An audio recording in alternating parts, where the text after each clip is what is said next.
간단하게 자기소개 부탁드리겠습니다. 네, 저는 특히 유튜브에서는 이렇게 인사드립니다.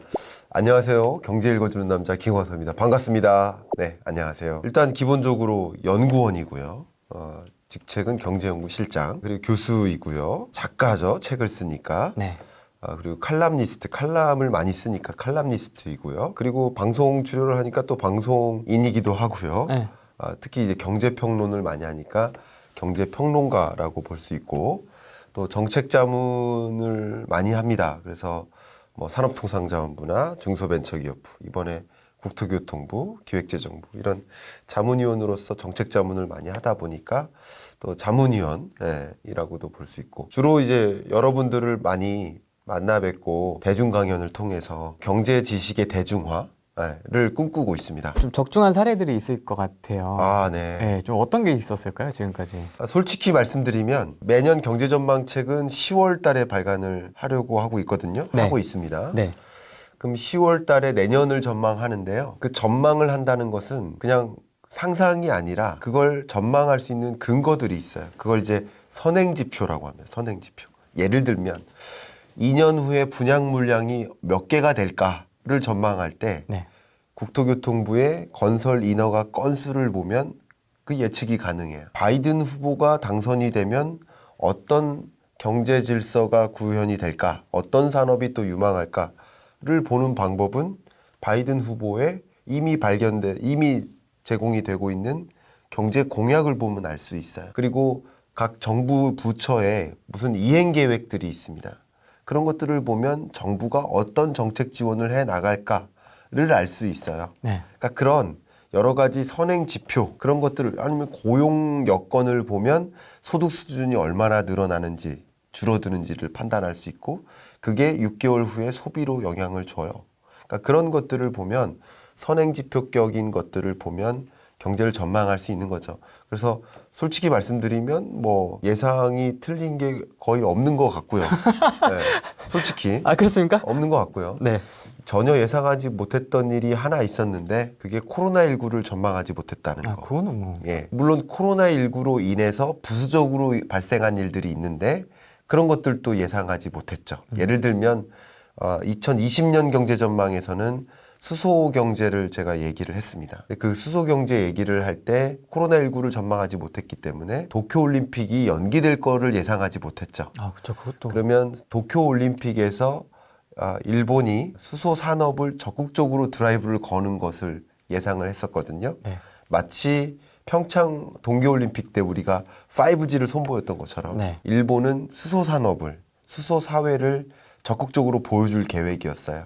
예를 들면 성화봉송 자체를 수소로 하는 거예요. 그리고 올림픽 스테디움에 많은 VIP나 이 운동선수들을 호텔이나 스테디움으로 이렇게 운송하는 운송 수단을 수소버스로, 그리고 수소 충전소를 중간에 이렇게 배치를 해서 수소 충전하는 모습도 보여주고, 네. 그걸 언론상에 막 보여주고, 우리는 이미 수소 경제를 리딩하는 그런 나라다라는 것을 보여주면서 그 수소 경제를 구성하는 충전 인프라, 수소 버스 개발한 뭐 도요타 자동차라든가 네. 수소 생성하는 그 기업들, 에너지 기업들, 이런 기업들에게 상당한 기회가 열릴 것으로 보고 있었죠. 그러나 이런 것들은 사실 예상하지 못했죠. 네. 근데 그거 외에는 대부분이 맞았습니다. 그리고 2021년에는 이제 포스트 코로나라는 부제를 붙여서 경제 전망 책을 냈는데, 코로나19 이후에 경제 여건이 구조적으로 바뀌었습니다. 일시적 변화가 아니라는 거예요. 구조적으로 바뀌었다는 얘기를 제가 강조하고 싶어요. 그러면 다시 돌아올 수 없는 전혀 다른 경제 환경에 놓이게 되는 거예요. 그러면 기업의 경영 환경이 완전히 바뀌죠. 우리들의 투자 환경이 완전히 바뀌는 거예요. 그러면 그 구조적 변화를 우린 들여다봐야 되지 않겠습니까? 맞습니다. 라는 것을 강조하기 위해서 포스트 코로나라는 표현을 했고, 매년 경제 전망 책에 부제를 까는데 네. 점으로 점으로 표현을 해왔어요. 왜냐하면 그 각 점들이 이어져서 하나의 시간을 이룬다라는 의미를 생각하면서 2020년 경제 전망은 대전환점, 2021년 경제 전망은 이탈점이라고 표현을 했습니다. 이탈점. 예, 기존 경로에서 완전히 벗어난다, 이런 뜻인데, 그 벗어난다는 것조차도, 구조적 변화조차도 제가 강조를 한 게 뭐냐면, 원래 그러한 변화가 일어나고 있었다. 모든 것들이 원래 그러한 방향으로 움직이고 있었다. 그러나 그 변화의 속도가 코로나19로 가속화됐다. 지금부터 아마 말씀드릴 그 모든 것들이 대부분 그래요. 가속화됐고 앞당겨졌다라는 것을 제가 강조해 설명드리고 싶네요. 예를 들면 2020년 경제 전망에서 제가 적중한 것이 여러분 인생에 가장 낮은 금리를 만나게 될 것이다 라고 이야기를 했죠. 네. 물론 긴축적인 통화정책, 금리를 인상시키는 2019년까지는 그랬어요. 그래서 2018년에 2019년 경제 전망에서는 금리 인상을 전망했던 거죠. 19년까지는 긴축적인 통화정책. 근데 19년에 20년 전망책을 낼 때는 이제 완화적 통화정책, 금리를 인하시키는. 그래서 역사상 가장 낮은 금리를 다시 맞이하게 될 거다라고 얘기를 했는데 저는 뉘앙스로 약 1.0% 혹은 1.25% 기준금리를 전망했는데 코로나19의 충격으로 더 가속화됐고 앞당겨졌기 때문에 0.5%까지 내려간 거죠. 네. 물론 그런 건 있지만 여러분이 역사상 가장 낮은 금리를 만나게 될 것은 적중한 거죠. 그리고 부동산 시장을 이야기할 텐데 아마 후랭이님께서는 많은 부동산 전문가분들을 만나실 거예요. 저도 부동산을 당연히 연구했습니다. 구글에 주택 시장 김광석 PDF 뭐 이런 걸 딱 찍으면 네. 제가 현대경제연구원에서 주택 매매 시장 전망했던 보고서들이 몇 개 나올 겁니다. 저도 다 스터디를 굉장히 많이 했어요. 부동산 매매 가격을 전망하기 위해서 어떨 때는 한 80페이지, 90페이지를 썼던 적도 있어요. 보고서를. 얼마나 많은 변수들을 분석하고 판단할까요? 판단을 다 해본 적이 있는데요. 근데 그 다른 부동산 전문가분들하고 좀 차이가 있는 것들이 있을 거예요. 뭐냐면 저는 거시부터 시작해요. 부동산 전문가분들은 부동산 시장에서 시작을 해요. 근데 거시경제부터 저는 시작을 합니다. 그러니까 거시경제에서 또 주된 변수 하나가 금리라는 거예요, 금리. 금리는 빼놓고 부동산 시장을 얘기할 수 없는 거예요. 그래서 이제 금리부터 얘기를 하는데 2019년 경제 전망에다가는 여러분들께 절대 부동산 사지 마시라고 했어요. 소위 제가 이렇게 말씀드리면 또 오해하실 수 있는데 네. 부동산 전문가분들은 부동산을 사지 말라는 얘기는 보통 안 하세요. 이런 상황에서는 이런 걸 사세요라고 하시죠. 저는 그게 아니라 경제를 생각하는 사람이기 때문에 어떨 때는 부동산을 투자하지 마시라고도 합니다. 어떨 때는 주식 투자를 하지 마시라고도 해요. 주식 투자 전문가들은 어떤 상황이든 주식 투자를 해야 돼요. 뭐 종목을 바꿔 종목을 바꾸는 거예요.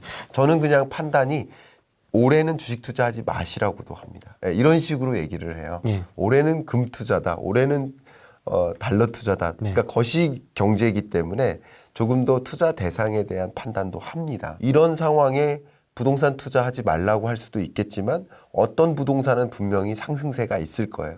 그런 부분은 아마 종목에 해당되는 영역, 그런 건 아무래도 이 해당 부문 투자자들의 조언이 더 중요할 수도 있을 것 같아요. 네. 예, 저보다도. 그러나 저는 그렇게 판단을 하고 있고요. 그래서 19년 경제 전망에서는 매매 가격이 조정될 것이다라고 했습니다. 실제 조정됐죠. 그리고 매매 가격이 한참 조정될 때쯤에 2020년 경제 전망 이 책이 나왔죠. 여기는 영끌에서 투자하라고 말씀드렸습니다. 매매 가격 상승한다. 네. 왜냐하면 부동산 매매 가격을 결정하는 가장 주된 변수 하나가 금리이기 때문에 그래요. 네. 적어도 더 이상 큰 설명 안 드려도 금리 가지고 대부분을 설명해 드릴 수 있어요. 금리가 이렇게 떨어지는 과정에서 자연스럽게 부동산 매매 가격이 오를 수밖에 없다. 그리고 20년 경제 전망의 부동산 시장 편, 그러니까 모든 경제 전망은 제가 20가지 트렌드를 제시하는데 매년 부동산 전망편은 들어가 있어요. 그 부동산 전망편의 부제를 뭐라고 했냐면 탈동조화라고 했습니다. 탈동조화. 예. 왜 탈동조화냐? 수도권과 지방권의 가격 격차가 벌어진다. 그러니까 매매 가격이 상승하는 국면은 맞지만 수도권에 한해서지 지방권은 아닙니다라고 표현한 거예요. 네. 그게 실제 나왔죠. 뭐 정말 그런 것들이 많이 맞았죠. 뭐가 맞았냐고 물어보시니까 네. 그런 것들이 다 적중했죠. 제가 질문 드려볼까요? 맥도널드나 KFC, 롯데리아 다 가셔가지고 햄버거 주문하러 왔어요 하고 판매원께 얘기하면 판매원이 뭐라고 합니까? 저기 가서 주문하러. 네. 키오스크를 이용해 주세요. 네. 라고 하시죠. 네. 왜 그럴까요? 왜 키오스크를 이용하라고 할까요? 그때 당시에 그 최저임금 네. 이야기가 좀 많이 나왔었거든요. 왜 그러냐면 제가 2020년 경제 전망에 그럴 거라고 써놨기 때문이에요. 이해가시죠? 예. 그렇게 써놨습니다. 2020년이면 웬만한 대형 외식 프랜차이즈 업계의 경우 사람을 통해 주문이 불가능해질 것이다. 특히 대형 외식 프랜차이즈를 중심으로 키오스크가 굉장한 속도로 확대 보급되기 때문이다. 라는 식으로 써놨어요. 지급결제 산업을 강조하면서 그렇게 했고요. 키오스크가 어떤 역할을 하냐면 고도화됩니다. 지금은 불편해요. 이 짜증납니다 정말. 네, 짜증나죠. 아, 지금은 불편해요. 다만 2021년에는 어떤 일이 있느냐? 많이 경험하면서 언택트가 앱노멀이 아니라 뉴노멀이 될 것이기 때문에 이상한 것이 아니라 새로운 표준이 될 것이기 때문에 그럼 새로운 표준이 되는 과정에서 언택트를 리딩하는 그 대표적인 주자가 키오스크입니다. 근데 키오스크가요. 지금은 불편해요. 근데 기술적으로 고도화돼요. 그걸 전망을 했죠. 어떻게 고도화되느냐? 생체인식 기술이 적용돼요. 지문이나 안면인식, 목소리 인식. 그래서 키오스크가 저를 알아보는 거죠, 이제. 그럼 알아보면 빅데이터가 쌓여요. 이 사람이 무슨 음식 먹는지, 무슨 커피 마시는지 이미 알고 있어요. 그거 먼저 띄워놓겠네요. 그렇죠. 아, 고르라고 물어보는 거예요, 이제. 키오스크가 고도화된다는 것을 주목하십시오. 그리고 카카오 택시 타고 내릴 때 네. 카드 따로 꺼내세요? 아니죠. 아니죠. 자동으로. 이미 등록된 지급 결제 수단으로 자동 결제되죠. 네. 마찬가지입니다. 키오스크도. 키오스크가 고도화되면서 편리해져요. 절대 불편한 기술은 필요가 없다 이거예요. 예를 들면 대표적인 불편한 기술은 무인마트예요. 지금 물건 다 가지고 나와서 카트에서 물건을 내려야 돼요. 무인 쇼핑을 하려면. 띡띡. 내가 다 찍어야 돼요. 이런 불편한 무인 쇼핑은 있을 수 없어요. 장기화될 수 없어요. 그럼 어떻게 돼야 되느냐? 자동으로 결제해줘야죠. 끌고 나가면. RFID가. 이미 아마존은 패치라는 서비스를 런칭했습니다. 그렇게 가야 된다는 거예요. 그러니까 키오스크도 지금 불편하단 말이에요. 불편하게 인식시키면 영원할 수 없어요. 최저임금 인상이나 여러 가지 요인 때문에 알바생을 대체하는 기술로 등장한 거 알고 있지만 그러나 불편하면 안 돼요. 소비자로 하여금. 그래서 불편하지 않게 만드는 키오스크 고도화가 21년에 엄청나게 진행되고요. 첫 번째. 동시에 소비자는 그것에 익숙해져요. 익숙해지니까 자연스럽게 키오스크를 더 선호하게 되는 거예요. 그리고 마치 집집마다 제가 어제 LG전자 강연을 했는데 가전산업 영역에서도 그런 부분에 대한 관심 굉장히 많이 갖고 있습니다. 어쨌든 이 키오스크가 보급이 될 텐데 마치 집집마다 냉장고 다 있으시잖아요. 모든 오프라인 공간에 키오스크가 깔릴 것이다. 그게 언택트를 뉴노멀로 만들 것이다. 그럼 여기서 어디에 투자해야 될까 생각하십시오. 중요합니다. 이거 되게 중요하다 이거. 중요하죠? 키오스크. 제가 언택트 서비스를 언택트 뉴노멀이 20가지 트렌드 중에 하나죠. 언택트 뉴노멀 부분에 당연히 키오스크가 담겨 있겠죠. 근데 거기도 더 디테일하게 설명을 했는데 언택트를 뉴노멀하게 만드는 새로운 표준으로 만드는 그 근거는 두 가지입니다. 하나는 모든 것을 오프라인을 온라인으로 전환시키는 거. 그렇게 요약됩니다. 맞죠? 여러분들을 지금 230여 분을 만나 뵙고 있는데 제가 언택트로 만나 뵙자. 온라인으로. 네. 그러니까 모든 것을 소위 대담이나 강연인데 지금 온라인으로 뵙잖아요. 이게 온라인으로 전환되는 거. 교육 서비스, 방송 서비스, 뭐 유통 서비스, 은행 서비스 다 마찬가지예요. 여러분 은행 올해 몇 번 다녀오셨나요? 239분 중에 은행 다녀오신 분이 몇 분이나 계실까요? 지난 한 달 동안. 한 달 동안 최근 한 달에. 네. 저는 없습니다. 없으시죠? 저도 없어요. 여러분들 중에 한 번이라도 다녀오신 분이 몇 분이나 될까요? 통장이 어디 있는지도 몰라요. 그러니까 종이 통장이. 그겁니다. 은행 서비스의 비대면화, 언택 서비스의 뉴노멀은요 온라인으로의 전환인 거예요. 사람을 만날 일이 없어지는 거예요. 그리고 그 다음 반쪽이 뭐냐면 오프라인에서 이루어지는 서비스조차도 사람을 만날 일이 없어진다. 제가 2021년 경제전망에 월마트 사례를 하나 든 적이 있는데요. 네. 이 코로나19 상황에 어떤 대응을 했냐면 모두 다 이 셧다운하고 언택트 소비가 진전이 되니까 아마존은 급성장하죠. 주가도 급등하죠. 월마트는 어떻게 대응했을까? 이런 부분도 여러분 관심 가지셔야 됩니다. 월마트는요. 커브사이드 픽업. 이게 오더 온라인 픽업 히어. 뭐냐면 주문은 스마트폰으로 하고 픽업은 어디서 해라? 주차장에서 해라. 주차장에서. 주차장 픽업 서비스를 제공합니다. 그리고 오프라인 매장들이 집집마다 집 근처에 있잖아요. 지역마다 있거든요. 그러니까 뭐를 가능하게 해요? 2시간 이내 배송해주는 익스프레스 딜리버리 서비스. 아마존은 못하지만 월마트가 가능한 거예요. 미국 경제 성장률이 마이너스 5%인데 월마트의 매출액이 6% 늘어요. 이건 어마어마한 일. 우리가 모두 다 시궁창에 빠져 있지만 이런 표현이 있습니다. 오스카 와일드라는 굉장히 유명한 분의 격언이에요.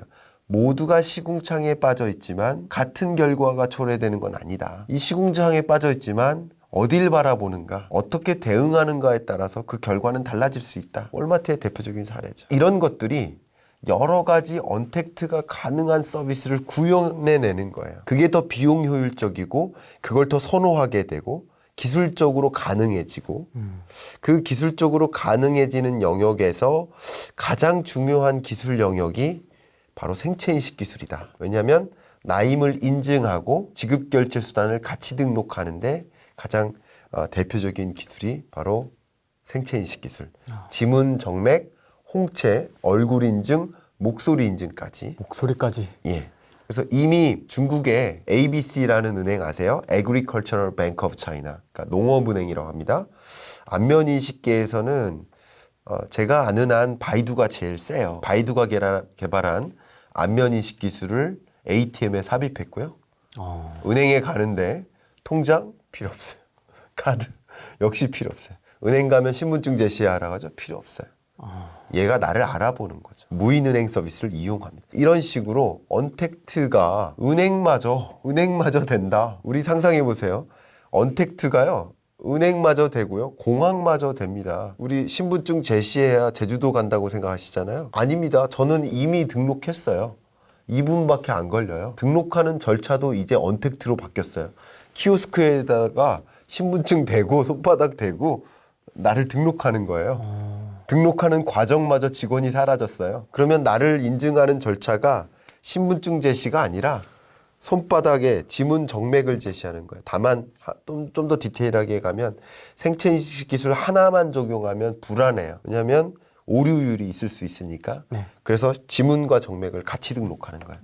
2가지 이상의 생체인식 기술을 교차 등록하는 거예요. 말 그대로의 언택트는요. 얼굴 인증과 목소리 인증. 가장 대표적인 거. 그런 식으로 교차 등록해서 에러율을 0으로 만드는 거예요. 그런 식으로 나임을 인증하는 수단이 바뀌고요. 아날로그식 신분증은 사라집니다. 신분증 사라지는 거 하나 더 얘기해 드릴까? 사라질 수밖에 없다는 것을 물론 2021년에 사라진다는 뜻은 아닙니다. 우리 현금 없는 사회도 있지만 신분증 없는 사회로 갑니다. 우리가 생각하는 아날로그 신분증 얘기죠. 네. 왜 사라지느냐? 디지털 아이디가 등장해요. 디지털 아이디는 뭐냐면요. 앱을 열어서 신분증을 보여줘요. 그럼 그걸 찍어요. 바코드 찍듯이. 신분증만 그런 게 아니라 모든 증명서가 학교 학위 증명서 제출해요. 그럼 앱을 열어서 보여줘. 그 앱을 DID라고 합니다. 그걸 열어요.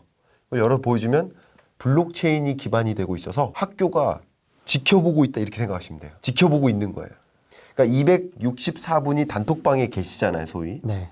그럼 여기서 제가 뭐라고 얘기하면 다 아시죠? 그러니까 허위나 조작을 할 수가 있어요, 없어요? 그러니까 260여 개 기관들이 다 지켜보고 있는 거예요. 병무청이 지켜보고, 학교가 지켜보고, 주민센터가 지켜보고, 행정안전부가 지켜보고. 그렇죠. 다 지켜보고 있으니까 그 증명서를 제출할 때 이게 블록체인 네트워크상에서 그게 가능해져. 그런 사회로의 이탈. 아날로그 경제에서 디지털 경제로의 이탈. 자, 그럴 때 어떤 기업들이 이런 것을 활용하고 이런 변화를 리딩해 나갈까? 그걸 보시면 우리 투자 의사결정 가능하겠죠. 제가 항상 강조하는 게 변화에 투자하라입니다. 코로나가 생각보다 이제 길어지고 있는데 네. 수그러들 기세도 잘 안 보이는 것 같습니다. 맞습니다. 백신에 대한 이야기도 좀 있고요. 좀 어떻게 보고 계신가요? 자, 코로나19를 제가 전망할 수는 없죠. 이게 얼마나 진전될까를 예상할 수는 없습니다. 그렇기 때문에 제가 매년 경제 전망을 할 때 몇 개의 전제를 가정하고 전망한 적은 없었어요. 3가지 경제 성장률을 전망한 적은 단 한 번도 없었어요. 제가 경제연구원에 계속 보고서로서 발표할 때도 그런 적은 없었는데 이번이 처음입니다. 왜냐하면 코로나19를 전망할 수는 없으니까. 근데 그래서 코로나19를 전제로 까는데 예를 들면 가장 좋은 시나리오가 좀 희박해지지만 2020년 내에 코로나19가 종식된다. 시나리오 1. 시나리오 2는 상반기 중에 종식된다. 2. 시나리오 3는 2021년 내내 계속된다. 지금은 사실 원하진 않지만 두 번째보다 세 번째가 더 유력해지는 느낌인 것 같아요. 백신에 대한 확실성도 없고 신뢰감도 좀 안 가고 그런 상황입니다. 그래서 세 가지 시나리오를 다 그려보면서 그런 경우에 우리는 어떻게 대응해야 될까를 논하시는 게 더 좋지 않을까 생각을 하고요. 특히 코로나19가 종식이 만약에 진행되면 어떤 일이 있느냐. 첫 번째, 그것을 요약해서 보복적 소비, 보복적 투자라고 합니다. 미뤄왔던 소비를 다 영끌해서 진행합니다. 그 대표적인 것이 해외여행이죠. 그동안 못 갔던 해외여행 집중되는. 그럼에 따라서 그런 라이프 스타일의 변화에 따라서 어떤 산업이 부상할지를 여러분 보셔야 돼요. 예를 들면 해외여행 못 가고 집콕이 진행되면서 급등한 그 투자 대상이 소위 홈오피스 관련. 허먼 밀러라는 그 사무 가구 생산하는 기업 있죠. 그런 허먼 밀러 같은 그런 기업이 엄청 급등하죠. 특히 홈오피스 가구를 많이 런칭하면서 홈 이코노미가 등장하면서 특히 홈 트레이닝 수요가 늘어나죠. 아, 엄청나. 살찌니까 집에서는 운동해야 되니까 특히 요가 학원 못 가고 헬스 저희 아파트에 있는 헬스 여전히 문 닫아져 있죠. 그럼 집에서 운동하잖아요. 그러니까 홈 트레이닝이라는 서비스가 크게 부상하는데 LG U 플러스는 모션 캡처 기능하고요. 인공지능 기술, 가상 증강현실 기술 이런 걸 도입해서 내가 집에서 혼자 운동하고 있지만 인공지능이 실시간으로 나의 운동하는 모습을 코칭해줘요. 모션 캡처 기능 같은 걸. 팔 각도 더 올리세요. 이렇게 계속 코칭을 해줘요. AI 코칭 서비스. 그러니까 이런 것들이 부상하는 거죠. 이런 변화를 우리가 들여다봐야 되는데 코로나19 때문에 가장 피해가 집중됐던 산업이 항공, 여행, 그리고 면세점업 이런 것들이죠. 네. 근데 이 중에서도 예를 들어 항공 산업을 예를 들어 보면 항공 서비스가 급격히 부상하겠죠, 당연히. 지금 많은 승무원들이 무급 또는 유급 휴직을 하고 있어요. 맞습니다. 거의 한 5분의 4 정도가. 예, 굉장히 힘들겠죠. 굉장히 힘듭니다. 여러분 얼마나 힘들까요? 지난 3월부터 지금까지 무급 또는 유급 휴직을 한다 그러면 유급이라 하더라도 풀리 다 받는 게 아니에요. 그렇죠. 급여의 반, 3분의 1만 받고 한 달을 살아가는데 겸직이 또 안 된다 그러면 얼마나 힘들까요? 그런 삶이 진행되는데 그럼 항공만 그리지 마시고 항공 서비스가 줄어들에 따라서 지금 충격 때문에 줄어들에 따라서 같이 줄어드는 것들을 같이 고려하세요. 그걸 제가 밸류 체인이라고 설명했고 밸류 체인 부분이 또 중요한 글로벌 경제 중요한 요소입니다. 제가 강조한 거. 근데 밸류 체인은 항공 서비스가 전달이 되려면 그 항공 서비스가 전달이 되기 위해서 다양한 공급 업체들이 있겠죠. 대표적인 게 기내식이죠. 항공 서비스가 전달이 되려면 기내식을 제공하는 기내식 업체가 있을 것 아닙니까? 그러면 기내식 업체 예를 들면 대표적인 예가 GGK 기내식 업체가 있죠. 그럼 이 업체는 평소에 약 5만씩을 납품했어요. 하루에. 그러다 지금 1000씩을 납품해요. 5만에서 1000. 얼마나 힘들까요? 그러니까 이런 거예요. 그러면 만약에 보복적 소비, 보복적 투자가 일어나면 해외여행 소비가 급증하니까 자연스럽게 이런 업종이 지금 주가가 폭락 상황인데 급등하겠죠. 그러니까 그런 것들에 좀 주목하실 필요가 있겠죠. 다시 제자리로 돌아오겠죠. 그런 것들 좀 주목하실 필요가 있겠고요. 일단 장기간 지속된다. 2021년 지속된다. 라고 할지라도 2020년보단 낫다. 아, 왜 그러냐면 익숙해지기 때문에 그렇습니다. 그걸 학습 효과라고 하죠. 유식한 척하면. 학습 효과가 나타나기 때문에 그냥 코로나19를 안고 살지라도 그렇습니다. 예를 들면 우리 원격 수업을 진행하면서 대혼란이 있었습니다. 초, 중, 고가. 난리가 났었습니다. 난리가 났었죠. 대학교도 마찬가지예요. 예를 들면 교수님들도 처음에 혼란이 있었어요. 우리 교수들 단체 톡방이 있어요. 그 단체 톡방에서 한 분이 처음 원격 수업을 해야 되니까 특히 노 교수님이신데 평생 살면서 원격 수업을 처음 진행해 보세요. 혼자 녹화하고 해야 돼요. 그것도 멘붕인데 2시간 녹화를 열심히 했대요. 얼마나 힘들겠어요. 녹화를 열심히 했는데 녹화를 하고 나니까 엄청나게 우셔요. 왜 우셨냐? 카톡방에서 우셔요. 왜 우시냐면 녹화가 날라갔대요.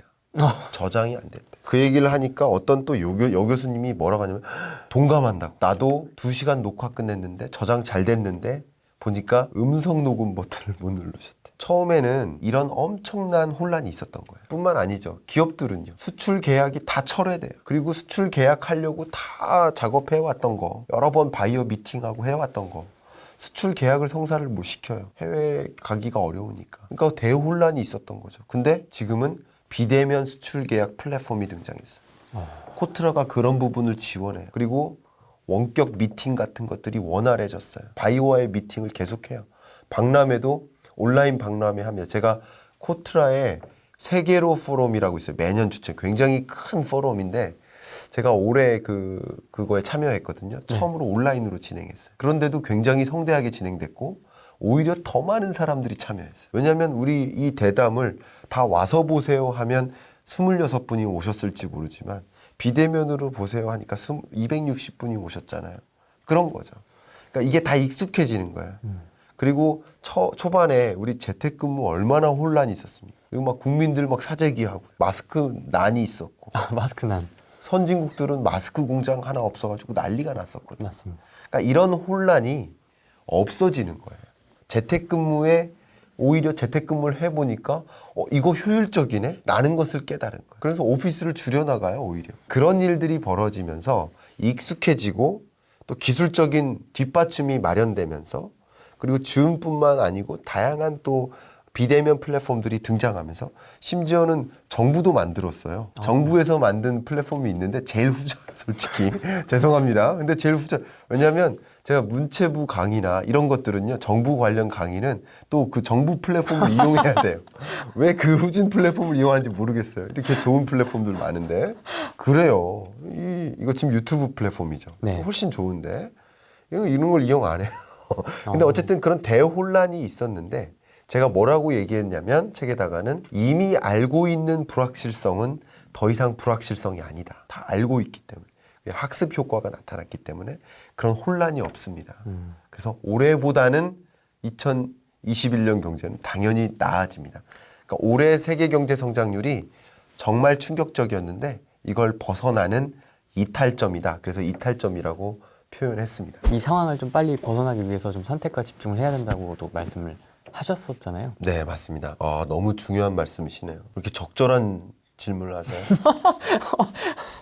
흐름이. 자영업자가 폐업이 이미 시작됐는데 폐업이 아직 고점이 되진 않았습니다. 저는 자영업자 폐업이 집중되는 시점을 3월 달 정도로 전망하고 있습니다. 이유가 있으세요? 이유가 있는데 자영업자분들은 특히 이 월세에 의존을 많이 하세요. 월세에 의존을 하다 보니 임차 계약 기간이라는 게 있는 거예요. 지금 자영업자분들이 굉장히 힘들다는 거 알고 있어요. 안정적인 직장에 다니시는 분들, 공무원 여러분들, 좋은 우수기업에 다니시는 분들, 코로나19의 충격 없으시잖아요. 월급 준 적 없으시잖아요. 심리적 충격, 여행 못 가서 취미의 충격. 뭐 조금 불편한 거. 그런 충격이지 경제적 충격 없으시잖아요. 근데 제가 아까 말씀드렸던 피해가 집중됐던 사람 얼마나 힘들까요? 제가 너무 갑자기 감정이 투입이 돼서 정말 힘드세요. 인터뷰를 한 적이 있는데 자영업자분들 진짜 힘듭니다. 이 매출액 가지고 월세를 못 내세요. 그 여러 정부 부처 자문회의에 시간을 내서 꼭 참석을 하려고 하고 있는데 중소벤처기업부 위원회 활동은 더 적극적으로 제가 합니다. 그렇게 힘드신데 이 매출액 가지고 월세를 못 내세요. 그런데 임차 계약 기간이 남아있기 때문에 그냥 사업을 영위하시는 거예요. 근데 임차 계약 기간이 모두 천차만별이죠. 누구는 2월부터 다음해 2월 아니면 내후년 2월 뭐 이런 식으로 다 다르지만 네.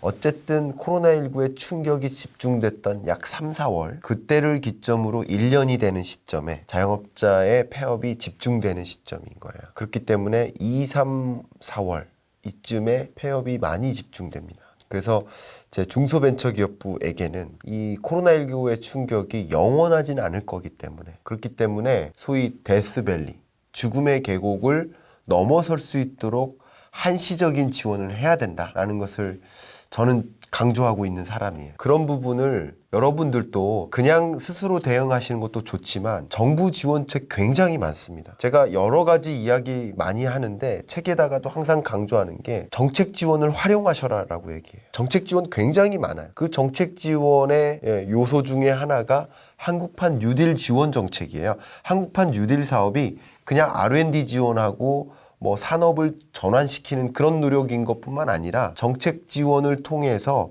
버틸 수 있게 하는 것들도 굉장히 많아요. 제가 일일이 다 말씀드릴 수는 없겠지만 그래서 정책 지원이 어떤 것들이 있고 어떤 방향 속으로 정책 지원들이 있는지를 아시고 내가 어떤 걸 취할 수 있을지를 들여다보실 필요가 있겠다. 라고 강조를 또 합니다. 예를 들면 한국판 뉴딜 사업 중에 비대면 산업 육성이 있어요. 그러면 자영업자 여러분들이 대면으로 전달하던 서비스를 비대면으로 전환시킬 필요성이 있겠죠. 구조적으로. 그러면 나 혼자 그걸 이행하시기보다 중소벤처기업부에 이미 비대면 경제과를 신설했습니다. 그 비대면 경제과에 서기관급이 2명이고 사무관급이 5명, 주무관급이 아마 8명인가 이렇게 돼요.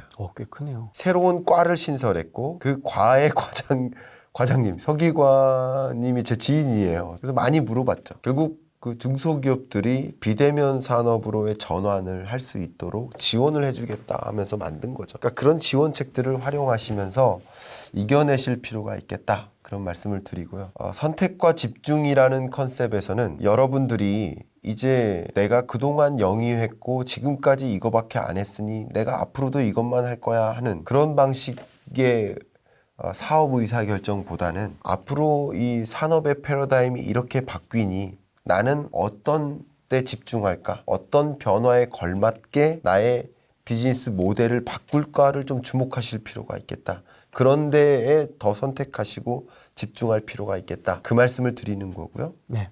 또 정부 차원에서는 지금까지는 영끌에서 경기 부양책을 단행했어요. 그 경기 부양책의 한쪽이 통화정책.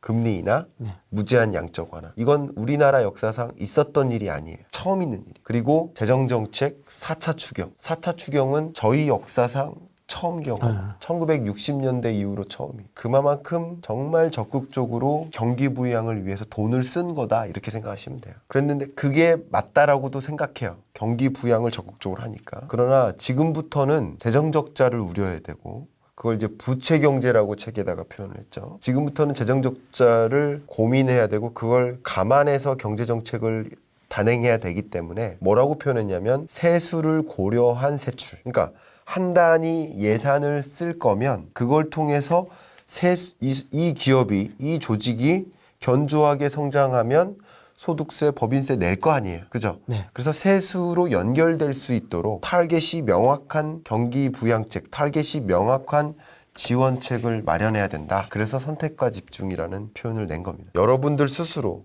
경제 주체 스스로도 선택과 집중이 필요한 것이고 정부의 지원도 역시 마찬가지다. 그런 거를 이제 매몰 비용, 썬크 코스트라고 하는데요. 지금까지 내가 해왔으니 이거 그냥 계속 가져가야 돼 하는 걸 이제 썬크 코스트, 매몰 비용이라고 하면 경제학에서 굉장히 유명한 표현인데 기회 비용하고 매몰 비용하고 이게 양대 산맥이에요. 굉장히 중요한 표현인데 제가 여기서 그걸 다 설명드릴 수는 없지만 매몰 비용 때문에 비합리적인 의사결정을 많이 내요. 예를 들면 이거예요. 연인이 있는데 지금까지 우리의 추억이 있는데 지금까지 내가 너한테 선물했던 게 얼만데 내가 왜 헤어져? 이게 썬크 코스트를 고려해서 헤어지지 못하는 거예요. 슬프다. 그렇죠. 근데 심리적으로는 그럴 수 있으나 경제적으로는 이 썬크 코스트를 고려해서 의사결정하면 안 된다는 게 매몰 비용을 고려하라 이거예요. 뭐냐면 지금까지 투자한 것은 어쩔 수 없는 거예요. 앞으로 한 단위 더 투자했을 때 더 나은 수익이 나을 부문에 투자를 해야 되는 거죠. 지금까지 내가 여기에 투자한 게 얼만데 내가 이걸 버려. 이거는 이제 매몰 비용을 고려하지 못하는 이미 쓰여진 비용인데 그거는 좋은 경제적 의사결정, 합리적 의사결정이 아니거든요. 그러니까 인간이 비합리적이다라고 얘기하는 이유 중에 하나가 매몰 비용을 고려하지 못하기 때문이에요. 예를 들면 그거예요. 다이어트를 하고 있는 사람이 밥을 남기면 이거 아까워 하면서 남은 밥 다 먹는 행위. 이건 이미 쓰여진 돈이거든요. 농부가 힘들게 일해서 만든 거 알지만 그건 이미 매몰 비용이라는 거죠. 지금부터는 내가 안 먹는 게 더 유리한 의사결정인 거죠. 쌀 돈 주고 산 거 아까워서 그걸 그냥 다 먹는 행위가 매몰 비용을 고려하지 못하는 비합리적인 의사결정인 거예요. 우리 투자도 마찬가지예요. 주식 투자했는데 지금까지 가격이 이만큼 떨어졌어요. 이만큼 떨어진 거 나 원금 회수해야 돼 하면서 기다리는 행위. 이것도 비합리적인 의사결정입니다. 그런 것들도 고민하시면서 같이 선택과 집중이 필요하다는 것은 합리적인 경제적 의사결정을 하셨으면 좋겠다라는 의견을 드립니다. 저보다 더 명확하게 알고 계시는 선배님들이나 전문가분들 계시겠지만 저의 의견은 그렇다라는 걸 강조해서 설명드리고 싶습니다. 아까 부채 경제 이야기 해주셨잖아요. 맞습니다. 부채 우리나라 괜찮습니까? 지금 어떻습니까? 상태가? 우리나라를 부채 경제라고 표현한 책에다가 그렇게 표현한 이유는 일단 경제의 3대 주체가 뭘까요? 가계, 기업, 정부. 이 세 개가 경제의 3대 주체. 세 개가 같이 뭔가를 주고받는 행위. 이게 경제예요. 기업이 월급 주고, 가게가 소비를 하고, 노동력 주고 소비하고, 정부에서 일하고, 정부는 세금 받고 세금 내고, 공공재, 도로 건설하고, 인프라 투자, 올바른 경제정책 지원하고, 소득 재분배 만들고. 이게 소위 경제예요. 이게 경제예요. 많은 주식 투자 하시는 분들이, 많은 부동산 투자 하시는 분들이 경제는 주식이다. 경제는 부동산이다. 이렇게 생각하시는 분들이 좀 계신데 그건 사실 아닙니다. 경제의 극히 일부죠. 저는 이제 극히 일부라고 생각하는 사람. 근데 이 가계, 기업, 정부, 경제를 구성하는 3대 주체가 모두 다 과다부채에 빠졌다 해서 부채경제라는 이름을 표현했습니다. 정부는 소위 영끌에서 경기부양시키느라고 과다부채에 빠졌고요. 재정적자에 허덕이는 거죠. 지금까지 했던 액션이 잘못됐다고 생각은 안 해요. 왜냐하면 코로나19 상황은 마치 다리가 부러진 것 같아요. 그러면 돈을 빌려서라도 다리를 먼저 고쳐야 되는 거예요. 다리를 고친 다음에 내가 열심히 일해서 부채를 갚아야겠죠. 그게 맞다고 생각하는 거예요. 다만 지금부터가 걱정이 되죠. 그래서 아까 제가 타겟이 명확한 정책을 입안해야 된다. 왜냐하면 과다부채니까. 지금부터는 돈을 한 푼 한 푼 대충 쓰면 안 돼요. 세수로 연결될 것들에 투자를 해야 돼요. 세수가 연결되지 않는 영역에 이게 재정이요. 매년 경제전망에는 재정정책 부분을 제가 항상 넣어요. 왜냐하면 정부의 나라 살림이 어떻게 운용될지를 보여주는 게 재정정책인 거예요. 재정운용계획. 그 부분이 항상 있어요. 디폴트로 있는 게. 부동산 시장. 뭐 이런 건 디폴트로 있어요. 근데 재정운용계획에 보면 사실 2020년 경제전망 책에서도 2019년에 재정운용계획이 뭐였냐면 빚져서 재정운용하자였어요. 뭐냐면 세수보다 세출이 많았어요. 우리 가게 살림 운영하는데 우리 수입이 100만 원인데 110만 원 지출할 거야. 이렇게 계획하기도 하나요? 계획부터? 그러진 않잖아요. 그렇진 않죠. 근데 정부의 계획이 그거였어요. 2020년 계획부터가. 그랬는데 코로나19가 집중적으로 충격이 있었고 더 많은 세금 부담이 있었던 거죠. 더 많은 재정 적자가 생긴 거예요. 근데 2021년 재정운용 계획, 그 재정운용 계획도 또 적자예요. 세출이 더 많아. 과다부채죠. 근데 이제부터는 또 다른 대재앙이 오면 안 된다라는 것을 강조했죠. 그럴 때는 버텨내기 힘들다. 그러니까 지금부터는 세수가 연결될 영역에 집중 투자해야 된다. 예를 들면 재정 투입 계획이 12대 부문이 있어요. 뭐 고용, 복지, 일자리 영역이라든가 뭐 산업 중소 에너지, 산업이나 중소기업 육성이나 에너지 뭐 이런 거. 이렇게 여러 가지 영역들이 있는데 R&D 영역도 하나죠. 이런 여러 영역 중에서 보다 더 뭐 500조 원, 600조 원에 해당되는 그 예산을 어디에 더 많이 쓸 건가. 그래서 세수로 연결될 영역에 더 많이 집중적으로 투입해야 된다라는 얘기를 한 거고 그렇지 않으면 힘들다. 가계부채 이야기는요. 요약만 하자면 저소득 자영업자가 심각해요. 그러니까 1,700조 이상의 가계부채가 이렇게 증가하고 있는 추세인데 그런데 그중에서도 저소득 자영업자의 소위 영세 자영업자라고 볼 수 있겠죠. 이들의 가계부채 문제가 심각합니다. 특히 코로나19 이후에 더 심각해졌고요. 기업부채 문제는 대기업과 중소기업을 구분해서 봤을 때 가계부채 증가 속도나 부실채권 비율이나 연체율 뭐 이런 여러 가지 지표로 판단을 했는데 보니까 중소기업의 부채 문제가 심각해요. 그러니까 이런 부분에 대한 정책 지원도 필요하고 이런 상황에 유의하면서 의사결정할 필요도 있는 거죠. 다 심각하네요. 다 심각. 세 요소가 다. 예, 다 심각한데 그냥 가계부채 문제 심각하다 이렇게 끝나면 안 돼요. 왜냐하면 그러면 언론은 맨날 가계부채 문제 심각하다 1,700조 원 넘었다 그게 심각한 게 아니거든요. 요점이 그게 아니에요. 사실은 뭐냐면 1,700조 원이 심각한 게 아니에요. 100조 원이 심각한 거예요. 무슨 말이냐면 부자들이 부채 상환 능력이 있는 가게들이 소득 수준이 월등히 높은 수준의 사람들이 소위 고소득층이 이들이 지는 부채가 많이 늘어난 거다. 그러면 아무 문제가 아닐 수 있어요.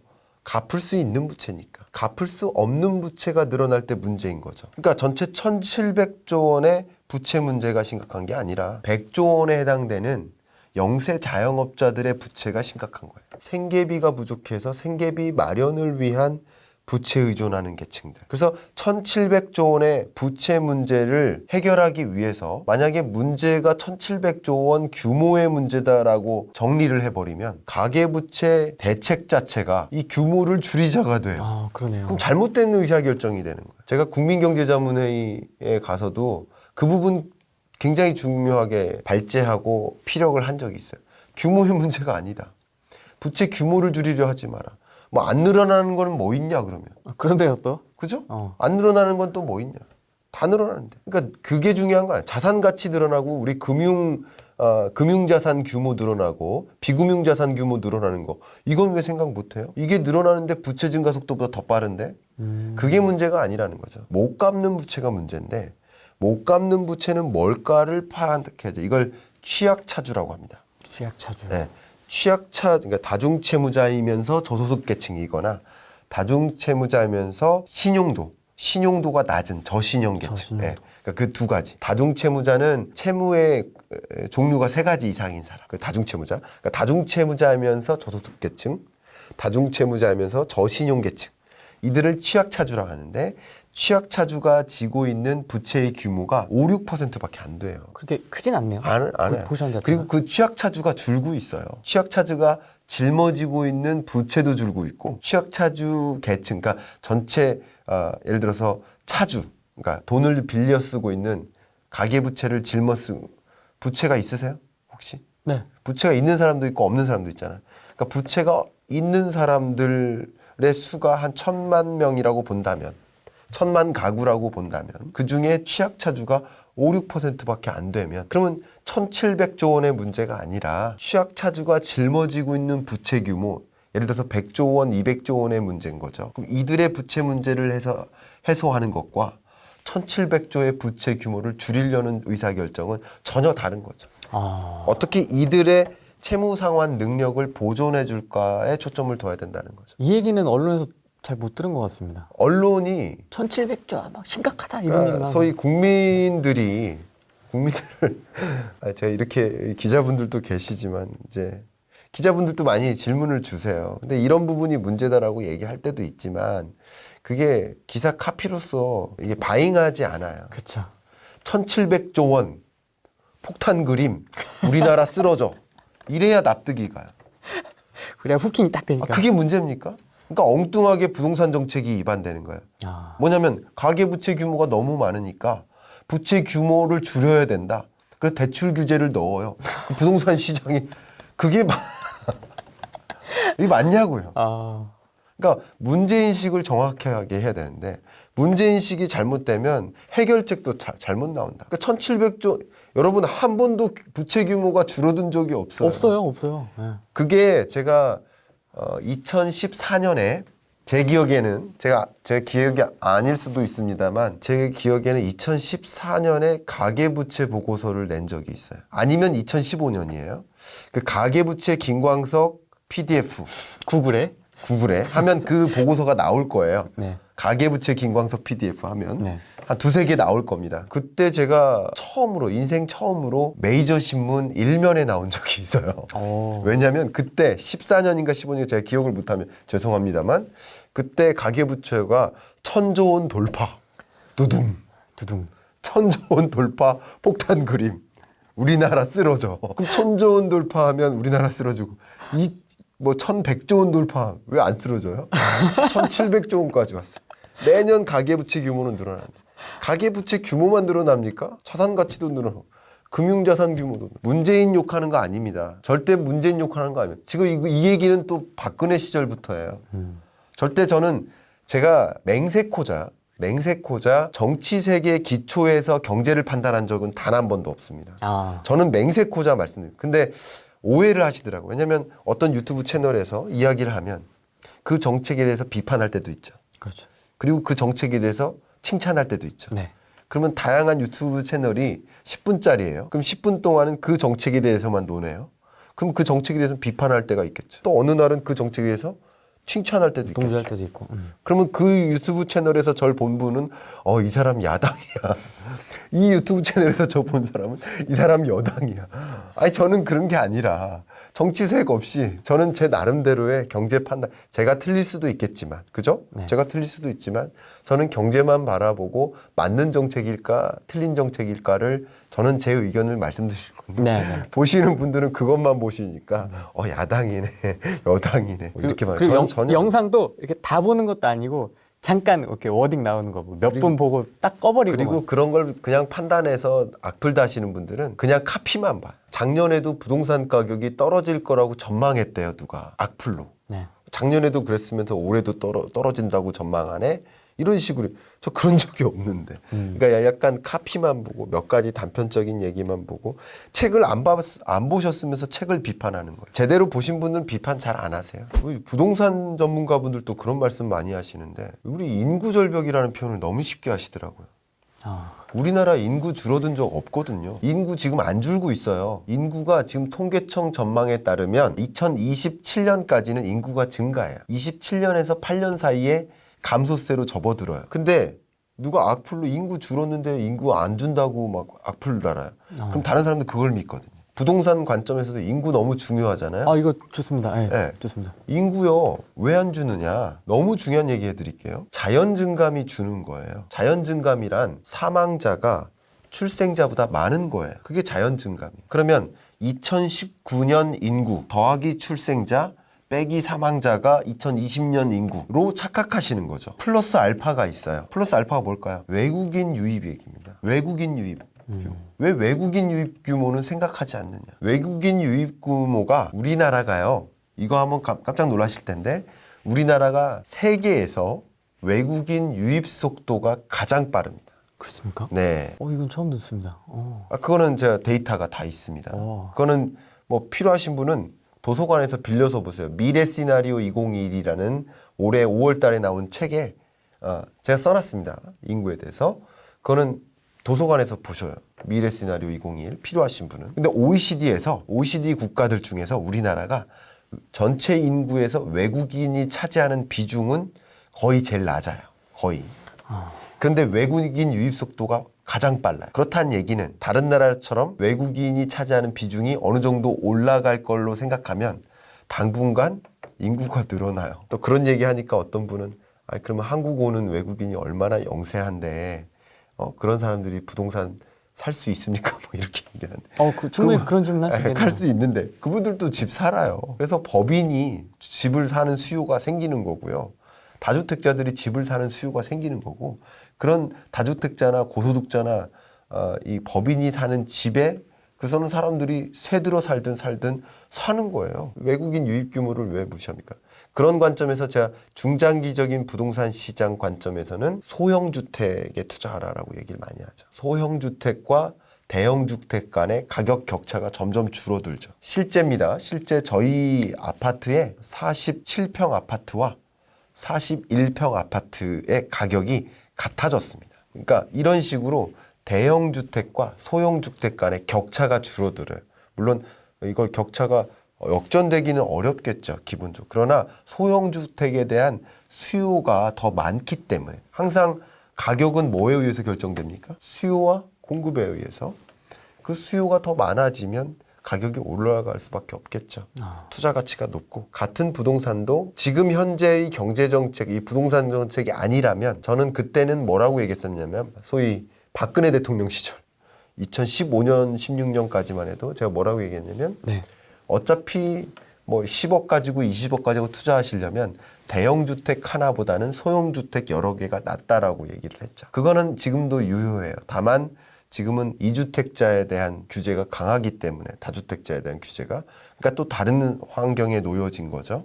그런 변화에 따라서 여러분 또 적극적으로 대응하셔야죠. 제가 자주 또 예로 드는 사례가 짜장면인데 지금 배고픈데 짜장면 생각 더 나시죠? 저희가 둘 다 배에서 꼬르륵 소리가 여러분 들리세요? 살짝 들릴 겁니다. 네. 한 40년 전에 짜장면이 얼마였습니까? 40년 전에? 네. 여러분 한번 답변해 보세요. 333명. 와, 40년 전에 짜장면 가격이 500원이었어요. 500원이었어요. 지금 짜장면 가격이 5,000원이라고 볼게요. 가격이 10배 올랐죠. 이때 얘기하면 지금 여러분 333명 여러분들이 무릎을 탁 치면서 나 짜장면에 투자할 걸. 짜장면 1000그릇 사둘 걸. 하시는 분은 없죠. 왜? 짜장면은 투자 대상이 아니니까. 네. 짜장면은 그래서 투자 대상이 아니니까 소비재라고 하죠. 소비재. 직접 소비재. 그래서 직접 소비재래요. 옷은 이제 직접 소비재는 아니지만 먹을 것들은 보통 직접 소비재라고 합니다. 근데 이 소비재니까 투자 대상이 아니지만 짜장면의 가격이 10배로 오르는 동안 실제 짜장면의 그 가치도 10배 올랐을까? 어떻게 생각하세요? 10배나요? 아닌 것 같아요. 그렇게 생각 안 하시죠? 내용물이 뭐 큰 예, 차이가 없죠. 짜장면의 가치가 10배 오르진 않았다고 동의하실 거예요. 옛날에는 아버지 월급날에만 짜장면을 먹었었어요. 귀했죠. 옛날에. 예, 가족 외식으로. 근데 지금은 짜장면의 가치가 그렇게 높은 게 아니잖아요. 그런데 왜 가격이 이렇게 10배나 올랐을까요? 돈의 가치가 떨어져서죠. 그래서 제가 여러분들께 강조하는 표현이 돈의 가치와 자산의 가치는 역행한다. 그럼 돈의 가치가 40년 전에는 500원 주고 짜장면을 바꿀 수 있는 가치였지만 지금의 500원의 가치는 짜장면을 못 바꾸는 거죠. 그러니까 지금 부동산 가격이 40년 동안 이렇게 치솟았다. 뭐 삼성전자 주가가 이렇게 치솟았다. 그럴 수도 있어요. 왜냐하면 삼성전자의 가치가 달라졌으니까. 그리고 부동산의 가치가 또 달라졌으니까 그럴 수도 있어요. 그러나 상당 부분은 돈의 가치가 떨어졌음을 기인하는 거예요. 그러니까 돈의 가치가 떨어질 때 자산의 가치가 올라가는 것을 감안해 보면 이 집값이 그렇게 많이 올라간 건 아니라는 거죠. 40년 전에 뭐 잠실 아파트가 1억이었다. 예를 들어서 제가 얼마인지는 기억을 못 합니다만 그때 1억이었고 지금은 10억이에요 라고 얘기를 할 경우 실제 부동산 가격이 그렇게 올랐어요 라기보다는 그때는 1억 가지고 그런 집을 살 수 있었던 1억의 파워가 있었지만 지금은 1억 가지고 그 집을 못 사는 1억의 파워가 없어요. 지금은 10억이 1억의 파워잖아요. 집만 그렇습니까? 그 40년 전에 1,000원 가지고 살 수 있었던 것과 지금 1,000원 가지고 살 수 있는 것이 달라졌잖아요. 그러니까 돈의 파워가 떨어진 걸 감안해서 자산 가치를 봐야 돼요. 이걸 기회비용이라고 합니다. 아까 제가 매몰 비용 설명했죠. 네. 이런 걸 기회비용이라고 해요. 돈의 가치가 떨어지고 있는 걸 생각해야 돼요. 그러니까 제가 2020년 전망에는 여러분이 역사상 가장 낮은 저금리를 만날 것이기 때문에 그렇게 전망했다겠죠? 그럴 것이기 때문에 부동산 투자하시라고 한 거예요. 근데 돈의 가치가 올라갈 때는 부동산 투자하지 마시라고 하는 거예요. 기본적인 이 시퀀스, 어떤 프리퀀시 혹은 이런 플럭추에이션 이런 걸 보시면서 투자 의사 결정하면 좋겠다. 그걸 강조하고 싶네요.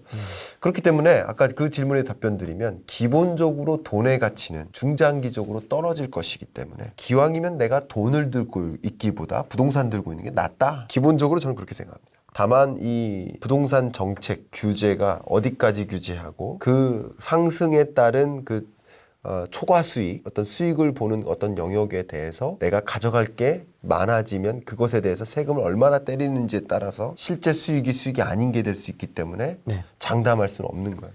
근데 가격은 그런 면에서 상승세를 유지할 텐데 중장기적으로는 경기도다라고 말씀을 드릴게요. 아까 인구 얘기를 해드렸잖아요. 인구의 증감이 중요한 게 아니고요. 그것도 중요하죠. 그것보다 더 중요한 것은 인구의 이동입니다. 인구의 증감이 중요한 게 아닙니다. 자꾸 부동산 망할 거야 라고 주장하시는 분들이 인구 절벽을 주장하시는데 예. 그건 아직 인구 절벽 온 적 없고요. 아까 2027년인가 그때부터는 인구가 감소세로 접어든다고 했는데 접어든다고 하더라도 절벽은 아니에요. 굉장히 완만하게 줄어들어요.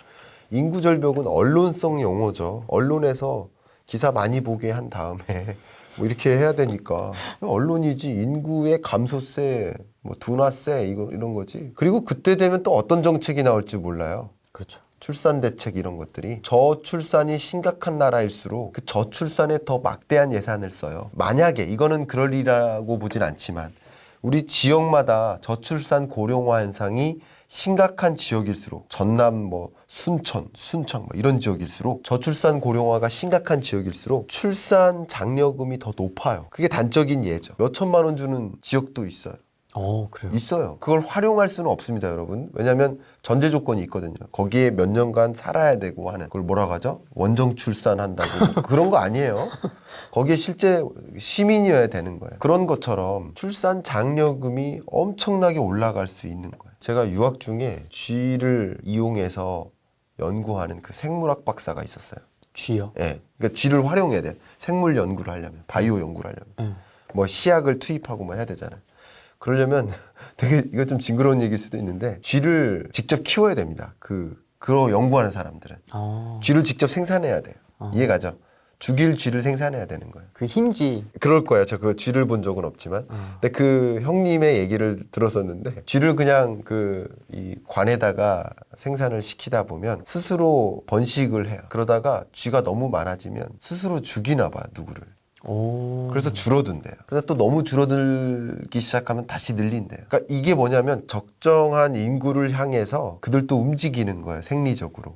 마치 그런 것처럼 정책적으로도 저출산 이게 더 심각하다고 느낄수록 저출산 대책을 마련하거나 그러면 줄어들기 시작하면 노동력 부족 문제 엄청 심각해지잖아요. 그러면 외국인 유입을 엄청나게 장려하는 거예요. 엄청나게 더. 마치 이민자를 적극적으로 수용하는 나라가 있는가 하면 그렇지 않은 나라가 있듯이 네. 그 상황에 따라서 환경에 따라서 정책이 달라질 거기 때문에 인구가 어떻게 될지 몰라요. 그러나 지금으로서의 전제는 통계청의 인구 추계에 따르면 그렇다는 거죠. 그런 걸 강조하고요. 그런 관점에서 인구의 이동이 더 중요하다. 그 인구가 어디로 이동하냐? 경기도입니다. 맞습니다. 서울보다도 경기도고요. 2035년 전망까지도 그래요. 2035년 전망 제가 봤던 게 정확히 또 기억 2050년 전망인가까지도 인구가 어쨌든 서울은 증가했다가 이렇게 갈지자 행보를 보이고요. 지방은 줄고요. 경기도는 계속 늘어나죠. 인구 전망이고요, 이거는. 그리고 가구 전망이 또 있어요. 1인 가구, 2인 가구, 3인 가구, 4인 가구, 5인 가구, 6인 가구, 7인 이상 가구를 구분을 했을 때 1인 가구의 증가 속도는 대략 한 3.4%였나?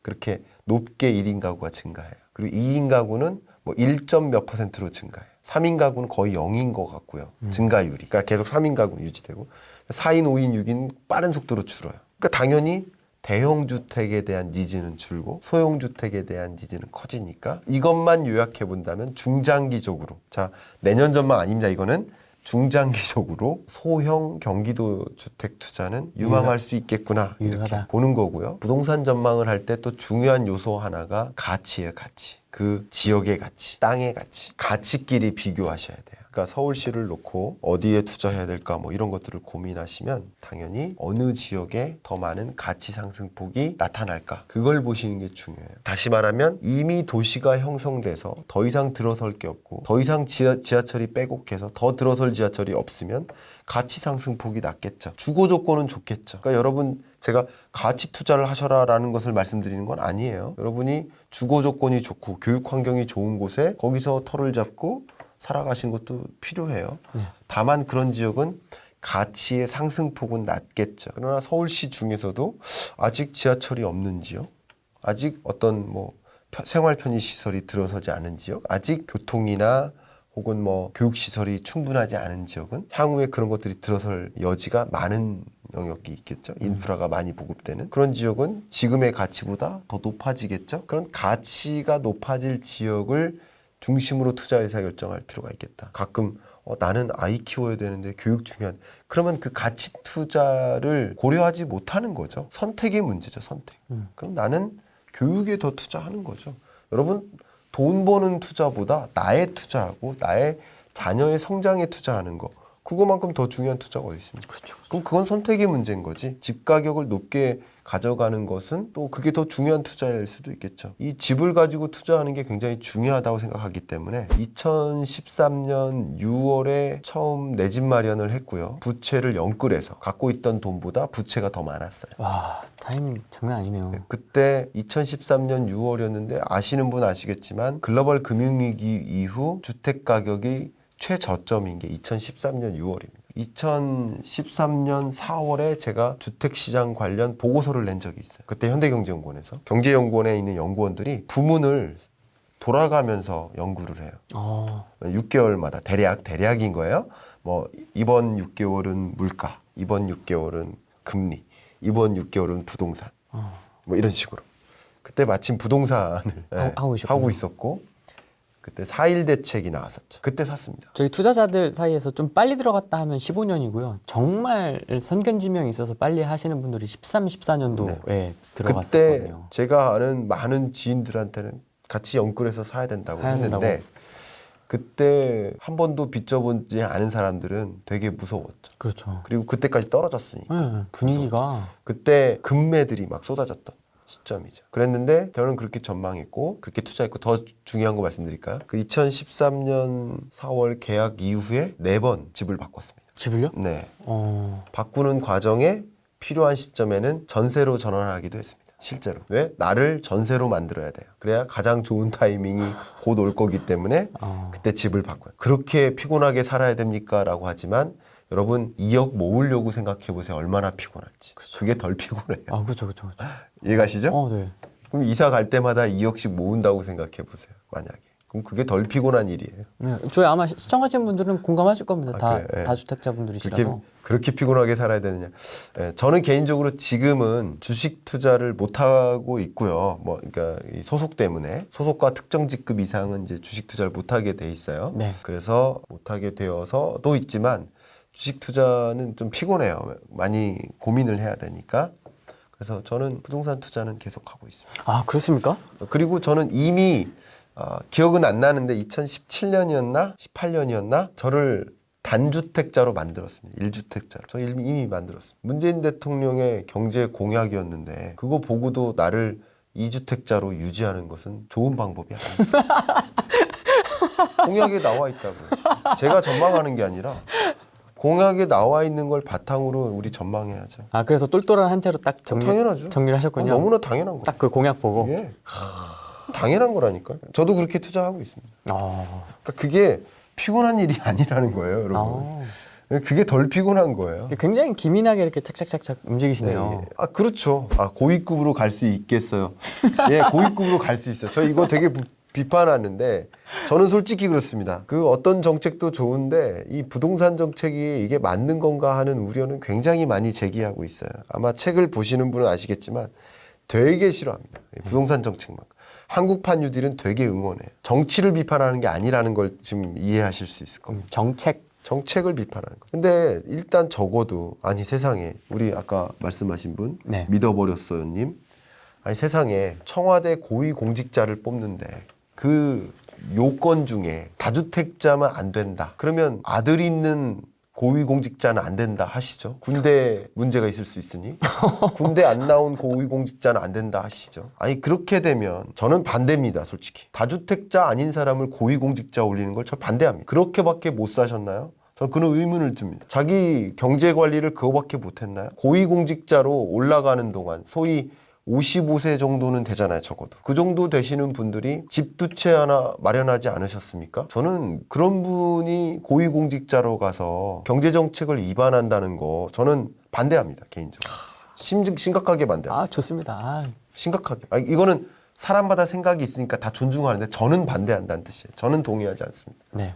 어떻게 그런 필터링을 가지고 훌륭한 우리 나라를 키울, 나라 경제를 올릴 그럴 분이 있음에도 불구하고 다주택자임이라는 조건 때문에 그런 훌륭한 분을 고위공직자로 못 올리는 그런 게 과연 말이 되느냐, 그게 조건이 돼야 되느냐, 저는 인정할 수가 없습니다. 아, 공감합니다. 정말 공감합니다. 그렇지 않습니까? 너무 훌륭한 인재들을 많이 놓치게 될 것 같다는 생각인 거예요. 그렇죠.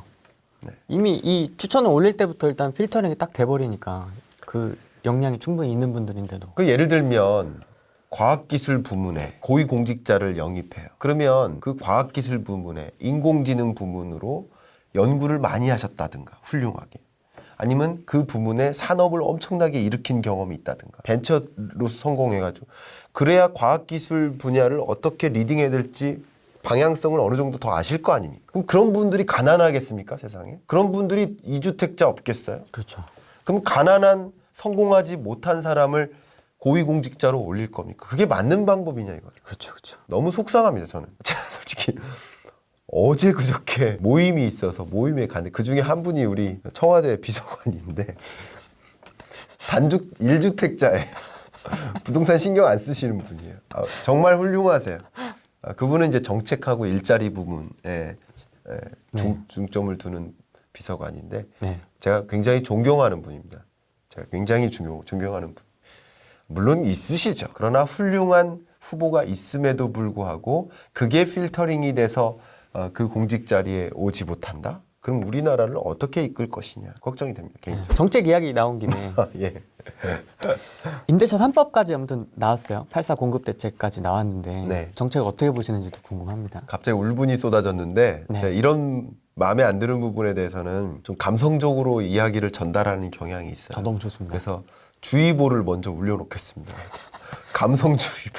저 스스로 제 멘탈 관리를 해야 됩니다. 이거 네. 이런 얘기 시작하면 또 카메라 막 이렇게 뭐 던질까봐 그건 아니다. 예, 그럴까봐 제가 네. 걱정이 돼서 네. 여러분 현 정부의 정책의 포커스가 주거 안정이에요. 주거 불안 해소예요. 맞죠? 네. 그러면 주거 안정을 위해서라면 다른 거 다 치고요. 주거 안정이라는 목표를 이루기 위해서는 대상들을 잠깐 구분해 볼게요. 왜냐하면 현 정부가 먼저 구분을 해 놓으셨어요. 투기자, 투자자, 실거주자. 그럼 실거주자, 그러니까 잠재적 실거주자죠. 잠재적. 그러니까 지금 전세 살지만 집 살 수 있을 뿐. 실거주자가 집 살 수 있게 하는 거잖아요. 지금의 모든 정책은. 그럼 구분을 다시 해보면 투기꾼, 그리고 투자자, 그리고 실거주 예상자. 또 하나는 죽어도 실거주자가 못 되는 사람. 월세 사는 사람, 전세 사는 사람. 네 가지로 구분해 볼게요. 이거부터 한계입니다. 정부는 이렇게 네 가지로 구분 안 했어요. 정부는 세 가지로만 구분했어요. 투기자, 투자자, 실거주자로만 구분했어요. 근데 어떤 정책을 가동하든 집 가격을 실제 떨어뜨리는 한이 있어도 그래도 집을 못 사시는 분이 계시죠. 세입자. 그러면 진정한 의미의 주거 안정을 위해서라면 그 대상이 실거주자여야 됩니까? 아니면 세입자여야 됩니까? 세입자. 가장 주거 불안이 심각한 계층은 세입자. 세입자. 맞습니까? 동의하세요? 동의 안 하셔도 돼요. 저는 그렇게 생각을 해요. 그런데 지금 저금리 현상 때문에 제가 2020년 경제전망에 저금리가 실현될 거다. 실제 여러분이 만나고 있는 이 기준금리는 여러분 역사상 처음 경험하는 가장 낮은 기준금리다. 그런데 저금리 현상이 오면 자연스럽게 부동산 시장의 이슈는 뭐냐면 부동산 가격 상승도 있지만 더 중요한 이슈는 전세난입니다. 왜냐하면 월세 선호 현상 때문에 집주인들이 갖고 있던 전세를 월세로 전환해요. 왜냐하면 전세 해봐야 이자 얼마 안 되니까 월세로 전환해요. 그래서 이미 전세 수급 지수가 전 고점으로 돌아왔어요. 역전세난, 전 세입자 찾기가 어려운 역전세난이었다가 전세난으로 전환됐어요. 전 고점으로 다시 돌아왔어요. V자로. 여러분께 한번 보여드릴게요. 이게 전세 수급 지수입니다. 보이세요? 보이세요? 네. 네, 됐어요. 이 정도만. 전세 수급 지수인데 지금 이게 이렇게 됐고 현재 여기까지 왔어요. 190. 네. 200 정도까지 왔어요. 그죠? 200 정도까지. 네. 전 고점으로 다시 왔어요. 이때가 언제냐면 전세난이에요. 2012년도. 그리고 이때가 역전세난이에요. 그래서 2019년에는 역전세난으로 가격이 조정된다고 표현해놨어요. 2019년 경제전망이에요. 2020년 전망은 다르죠. 근데 전세난, 그러니까 매매 가격보다 더 빨리 오르는 게 전세 가격. 여러분 경기도에 어떤 부동산에 아무데나 전화해 보세요. 하남 같은데 전화해 보세요. 전세 물량 있어요? 물어봐요. 없다고 할 겁니다. 하나 두 개 있어요가 아니라 없다고 할 겁니다. 그럼 세입자들은 어떻게 될까요? 이사 가야 돼요. 다른 지역으로. 아니면 월세로 전환해야 돼요. 이게 주거 안정 해소입니까? 실거주자의 포커스를 맞춘 이 부동산 정책이 정말 주거 안정 해소입니까? 가장 취약계층은 말 그대로 매매 가격이 어느 정도 조정돼도 전혀 집 살 수 없는 사람, 저소득층, 세입자들 아닙니까? 근데 이런 정책이 아니고도 그렇지 않아도 아까 말씀드린 금리 인하라든가 그런 이슈들로 인해서 세입자들이 굉장히 힘들어지는 시점인데 주거 불안이 엄청나게 고조되는 시점인데 그런데 지금 이런 와중에 이렇게 하는 게 맞느냐 이거죠. 이런 와중에 다주택자를 정리하라는 게 맞느냐 이거죠. 자, 이 경제정책, 이 부동산 정책의 핵심은 뭐냐면요. 다주택자들, 투기꾼들, 네. 투기꾼, 죄송합니다. 근데 정부의 표현이죠. 네. 투기자들을 집을 정리해서 1주택자로 만들어라 라고 하는 얘기인데 이 얘기는 다른 뜻으로 해석하자면 전세 공급을 줄인다는 뜻이에요. 다주택자가 1주택자가 된다는 얘기는 저도 다주택자였는데 이미 1주택자로 만들었다고 했죠. 그러면 제가 팔면서 전세 물량이 줄어든 거예요. 그러면 주거 불안이 해소되는가? 그러니까 궁극적인 현 정부의 목표를 이루는데도 이 정책이 지금 경제 여건에 맞지 않다라는 걸 강조하는 거예요. 첫 번째. 두 번째는 저는 부동산 시장에 대한 관심보다 그냥 그 이상 우리나라 경제예요. 우리나라 경제를 고민할 때 이렇게 부동산 시장을 이행하는 게 맞는가 하는 가장 근본적인 의문을 제기합니다.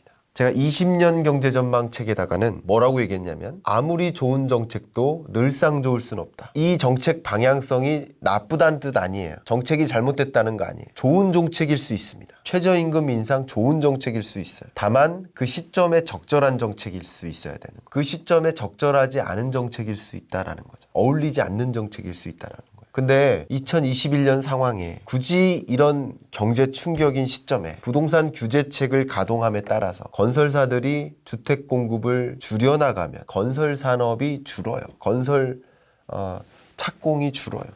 준공도 줄고 당연히 다 줄죠. 인허가 건축이 다 줄어요. 그러면 건설 건수가 줄면 우리 GDP를 구성하는 항목이 있는데 투자, 소비, 수출, 정부 지출. 수출은 순수출입니다만 이 중에서 하나가 투자죠. 이 투자를 둘로 쪼개면 건설 투자, 설비 투자예요. 이 건설 투자에서 또 반으로 쪼개면 하나가 공공부문 투자, 민간부문 투자. 이렇게 쪼갤 수도 있고 또 한 가지 이거는 이제 부문별로 쪼갠 거고 영역별로 쪼개면 소위 SOC와 같은 인프라 투자냐 아니면 주거용이냐 그러니까 건설이냐 토목이냐 이렇게 쪼갤 수 있어요. 근데 건설 부분이 이 우리나라 GDP를 구성하는 하나의 항목인데 투자가 한 20% 정도 되니까 건설 투자만 쪼갠다면 뭐 한 10%가 조금 안 되는 거죠. 근데 이런 부분의 투자 규모가 위축돼요. 가뜩이나 최근에 마이너스였거든요. 근데 이 건설 투자가 더 줄어요. 궁극적으로 이런 시국에는 이런 부동산 정책이 적절하지 않다는 걸 얘기하는 거예요. 일단 경기를 제자리로 돌려놓고 경기 부양 시켜놓고 그때 뭐 주거 안정을 도모한다는 컨셉에서 뭐 이런 뭐 대출 규제나 이런 걸 하는 게 필요할 수 있으나 네. 저는 개인적으로 이게 맞느냐 하는 생각이 드는 거죠. 그러니까 시점에 맞지 않다는 거예요. 적어도 그 정책이 옳은 정책일 때가 있을 겁니다. 근데 지금 안 맞다는 거죠. 그러니까 다른 거 다 차치하고 그래요. 정부에서도 모니터링을 하는 채널 중에 하나거든요. 저희 후랭이 TV가. 예. 제가 어제 그저께네요. 어제였나? 어제 그저께네요. 건설회관, 우리나라 건설회관 그리고 건설경제신문이 있죠? 네. 제가 거기에는 한 2, 3년 넘게 2년 정도, 3년 정도 매월 이제 실론을 쓰고 있습니다. 그래서 제가 그쪽하고는 좀 잘 알아요. 거기 대한건설협회가 있고 네. 거기에서 포럼을 하나 개최했어요. 그래서 포럼에 기조 강연을 갔었습니다. 그때 이제 부동산 시장 관점에서 몇 가지 얘기를 했었죠. 지금의 부동산 시장은요, 부동산 시장이라기보다는 국토교통부의 정책의 포커스는 부동산 시장에 생각할 겨를이 없어야만 합니다. 부동산 시장은 방관해야 됩니다. 차라리 놔둬야 돼요. 시장에 맡겨라. 지금은 코로나19의 경제 충격으로부터 극복할 때입니다. 우리 예를 들어 녹색건설이라는 새로운 신산업에 투자하라. 국토교통부 입장에서 ITS라고 합니다. Intelligent Transportation System. IT 플러스 교통 이렇게 보시면 돼요. 이런 신산업 영역에 투자하라. 아니면 교통 영역에 플랫폼 기업들 육성한다든가 이런 쪽에 전력을 투자할 일이지 부동산 정책을 고민하면서 국회에서 실랑이 하면서 범국민적인 울분을 하면서 이거 좋은 방법이 아닙니다. 정치계에서 만약에 모니터링 한다면 지금 미 대선 있잖아요. 네. 미 대선에서는 신경 써야 될 게 주가예요. 왜냐하면 국민들의 60%가 금융자산이에요. 소위 주식 투자하시는 거예요. 주가가 떨어지면 그 대통령 당선 안 돼요. 개연성이 되게 높아요. 근데 우리나라는 금융 투자보다 부동산 투자가 더 많아요. 반대예요, 반대. 부동산 시장이 떨어지면 오히려 정치적으로도 어렵습니다. 그거 말씀드릴게요. 정치적으로도 그렇습니다. 귀담아 들으시고 참고하셨으면 대표적으로 우리 강남구 저는 그 을 지역구가 제 지역구인데 강남구 을 국회의원이 박진 의원, 국민의힘 의원이 선출되셨거든요. 제가 선출했다는 게 아니라 그 강남구 울 주민들이 그분을 선출했거든요. 왜? 당연히 부동산 가격 다 떨어뜨려 놓을 것 같으니까 그런 거죠. 네. 대표적인 사례라는 거죠. 지역의 구조조정이 본격화되고 또 공실 집중되고 이런 지역 같은 경우는 부동산 매매 가격 더 심각하죠. 그런 지역의 경우 국민적인 지지를 받을 수 있을까? 정치적으로도 그런 부분은 생각을 해야 되지 않나? 그런 생각을 해봅니다. 중장기적인 관점에서도 말씀을 해주셨고 지금 하고 있는 정부의 정책에 대해서도 말씀을 해주셨는데 네. 이제 제일 중요한 건 사실 그래서 내년에는 어떻게 됩니까? 자, 제가 경제 읽어주는 남자 최근 편에다가는 상업용 부동산 시장 전망을 해놨어요. 근데 이 상업용 부동산 시장은요, 근거를 들겠습니다. 여기서 첫 번째는 많은 기업들이 구조조정을 했어요. 그러면서 공실이 생겨요. 오피스 공실. 아까 예를 들면 GGK 같은 경우 인원을 죽이니까 신규 투자가 주니까 또 역시 많은 오피스가 필요하지 않아요. 공실이 발생하고. 또 두 번째, 이건 구조적으로도 그런데 지금 당장 그렇지만 구조적으로도 그런 게 뭐냐면 많은 기업들이 재택근무를 활용하기 시작했어요. 특히 판교 쪽에 있는 빅테크 기업들이 그래요. 재택근무를 활용해 보니까 생산성이 안 주네, 이걸 느꼈어요. 생각보다 잘 굴러가네. 네, 잘 굴러가네. 그걸 느꼈어요. 그러니까 재택근무를 활용하자가 돼요. 왜? 이 비싼 임차료 내면서 우리 기업 오너가 이 비싼 임차료를 내면서 사람들을 많이 이 오피스 공간에 모아놓을 필요가 있나? 그러면서 재택근무를 경영 전략 관점에서 활용하기 시작했어요. 삼정 KPMG 경제연구원이 우리나라에서 임차료가 가장 비싼 건물에 있습니다. 역삼역 사거리에 스타타워, GFC라고 하죠. 엄청 비싸잖아요. 근데 많은 한 3천여 명의 전문가들이 있어요. 약 2,000명이 좀 안 되는 회계사, 그리고 다른 여러 전문가들, 컨설턴트라든가. 이 전문가들이 굳이 그 자리에 안 모아놔도 알아서 일해요. 자기 자리가 사실 필요 없어요. 그 비싼 임차료를 물면서 거기 있을 필요가 없습니다. 그래서 어떻게 해요? 오피스를 줄여도 되는 거죠. 그거고요. 세 번째는 앞에 제가 말씀드렸던 자영업자의 폐업입니다. 자영업자들이 폐업에 진입하면서 특히 2021년 겨울, 원래 겨울에 자영업자들이 줄어요. 원래.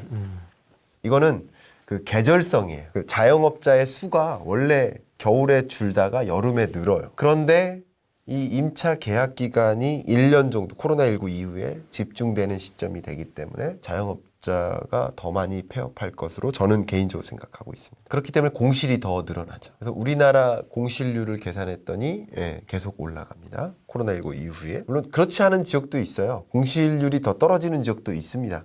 지역들을 나열해 보면 제가 경제 읽어주는 남자 유튜브에다가는 그거 다 설명해놨어요. 네. 제가 그래프를 못 보여드리니까 이렇게 말씀드린 건데, 그런데 이게 우리나라만의 일이냐? 글로벌리 그래요. 글로벌리. 그리고 우리나라는 가장 약해요. 그렇습니까? 약해요. 왜냐면 코로나19의 충격이 가장 덜했던 나라예요. 중국이 충격이 가장 덜한 나라고. 아무래도 공산주의 국가다 보니까 통제력이 있잖아요. 그러니까 우리나라는 뭐 예를 들어서 격리 환자가 그거를 지키지 않았다. 그러면 뭐 벌금형이라든가 이렇게 하지만 중국은 중형에 취하고 뭐 사형시킬지도 몰라요. 그러니까 통제력이 강한 거예요. 충분히 가능합니다. 네, 그러니까 잘 지킬 수가 있죠. 아무래도 자유주의 국가에서 통제력이 약하죠. 내 자유인데 왜 나를 봉쇄시키냐 이런 거. 그러니까 상대적으로 중국이 코로나19의 경제 충격에서 벗어난 성장률이 플러스입니다. 중국만 거의 세계에서 다는 아니지만 중국만 플러스예요. 중국에서 시작된 거 아닙니까? 이게? 네, 맞죠. 근데 거기만 지금 코로나19 충격이 없으니까. 근데 우리나라 없다기보다는 가장 먼저 대응했으니까. 우리나라도 경제 충격이 가장 덜한 나라예요.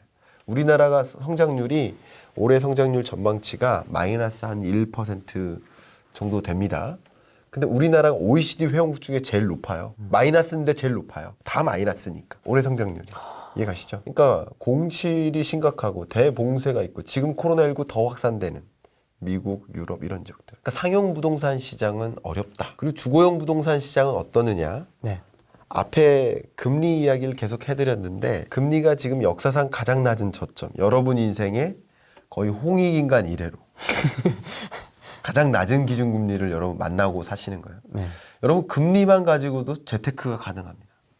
저는 금리만 갖고 재테크 하겠죠. 2019년에 주택담보대출을 일으킬 때 제가 변동금리를 선택할까 고정금리를 선택할까 결정했겠죠. 근데 저는 일반적으로는 고정금리를 선택하라고 말씀드려요. 일반적으로는. 여러분이 다 주어진 여건, 지역, 소득 다 다르시잖아요. 일반적으로는 그래요. 이거는 정부의 가이드라인이기도 해요. 왜냐하면 고정금리라는 얘기는 금리가 어떻게 될지 모르는 불확실성을 은행이 짊어지는 거예요. 내가 짊어지는 게 아니에요. 맞습니다. 변동금리는 반대로 내가 짊어지는 거예요. 다만 아는 사람에게는 불확실성이 아닌 거죠. 저는 또 건방지다고 표현할지 모르겠는데 저는 알고 있었을 거 아니에요. 2020년 전망에 가장 낮은 금리를 만나게 될 거라고 말씀드렸죠. 금리 인하 인상은요, 기조의 변화예요. 작년에 올리고 내년에 내리는 그런 게 아니에요. 한동안 올리기 시작하면 계속 올리는 거고 한동안 내리면 계속 내리는 거예요. 기조의 변화입니다. 그래서 긴축의 시대에서 완화의 시대로의 전환이 첫 번째 트렌드입니다. 20년 전망의 첫 번째 트렌드가. 그러니까 다시 말하면 금리가 가장 낮은 금리로 향하고 이 낮은 금리가 계속 유지될 것이다라고 전망했겠죠. 21년 전망에도 당연히 21년에도 지금 0.5% 기준금리가 계속 유지될 것이라고 전망했겠죠. 그래서 저는 변동금리를 선택했어요. 높은 금리 시점에 앞으로 금리가 떨어질 것이라고 생각했어요. 그러니까 계속 이자 상환액이 낮아지죠. 그럼 이게 재테크 아닙니까? 금리를 예측해야 돼요. 또 중요한 거는 고정금리는 시작하는 금리가 높죠. 변동금리는 시작하는 금리가 낮아요. 근데 앞으로 더 떨어질 거라고 생각하니까 나는 계속 혜택을 보는 거고, 고정금리는 금리가 떨어짐에도 불구하고 그 금리를 계속 물어야 되니까 재테크를 잘못하는 거죠. 그래서 경제 전망에서 제가 첫 번째 꼭지로 늘 꼽는 게 금리 편이에요. 근데 이 부동산 시장을 전망할 때 금리라는 영역은 지금까지는 굉장히 크게 상승하는 요인으로 영향을 미쳤다고 볼 수 있죠. 근데 2021년에는 그 금리가 변동이 없어요. 그러니까 이 금리는 부동산 매매 가격을 결정짓는 요인이 이제 아닌 거예요. 인상한다면 안 좋고 인하한다면 좋은 건데 계속 동결해 나갈 것으로 보고 있으니까 금리라는 요소는 더 이상 요소가 아닌 거예요. 이제 상수가 되고요. 그렇죠. 물론 인상하는 것보다는 좋은 거죠. 그렇게 전망을 했고요. 그러면 이제부터는 부동산 정책의 약발이라고 표현할게요. 약발이 먹히기 시작하는 거죠. 그래서 2020년 하반기부터 소위 법인과 다주택자의 매물이 나오기 시작했습니다. 네. 다만 다주택자들의 경우에는 뭐 법인 매물은 쏟아지기 시작했죠. 다만 다주택자의 매물은 조금 다릅니다. 양도세 문제가 아직 걸려있기 때문에 양도세가 적절한 수준으로 조정이 될 걸로 생각이 되는데 그건 모르죠. 다만 조정이 된다 하면 다주택자의 매물도 쏟아지죠. 두 가지가 있어요. 정권이 교체될 거라고 믿는 분들은 그냥 갖고 있는 거고, 정권이 교체되지 않을 거라고 믿는 분들은 그래도 급한 마음에 팔고자 하겠죠. 그런 것들이 쏟아지면서 2021년에는 거래가 단절돼요. 왜냐하면 사고자 하는 사람이 별로 없어요. 거래가 단절돼요. 내놓을 때 이것만으로도 수요보다 공급이 더 많으니까 가격이 조정될 요소지만 내놓는다고 가격이 조정되는 건 아닙니다. 왜냐하면 심리적으로 가격을 떨어뜨려서 내놓고 싶지 않아요. 그렇죠. 여러분들이 우리 집 10억까지 올랐는데 10억에 내놓고 싶지 9억 5천에 내놓고 싶은 분이 없어요. 네. 그런데 매수세가 약해요. 매수세가 약하니까 살려는 사람들이 없어요. 그러면 무슨 일이 벌어져요? 거래가 차단돼요. 지금 여러분 체감적으로 이해하시려면 집 근처에 아무 부동산에 전화해보세요. 지금 거래가 어떻습니까?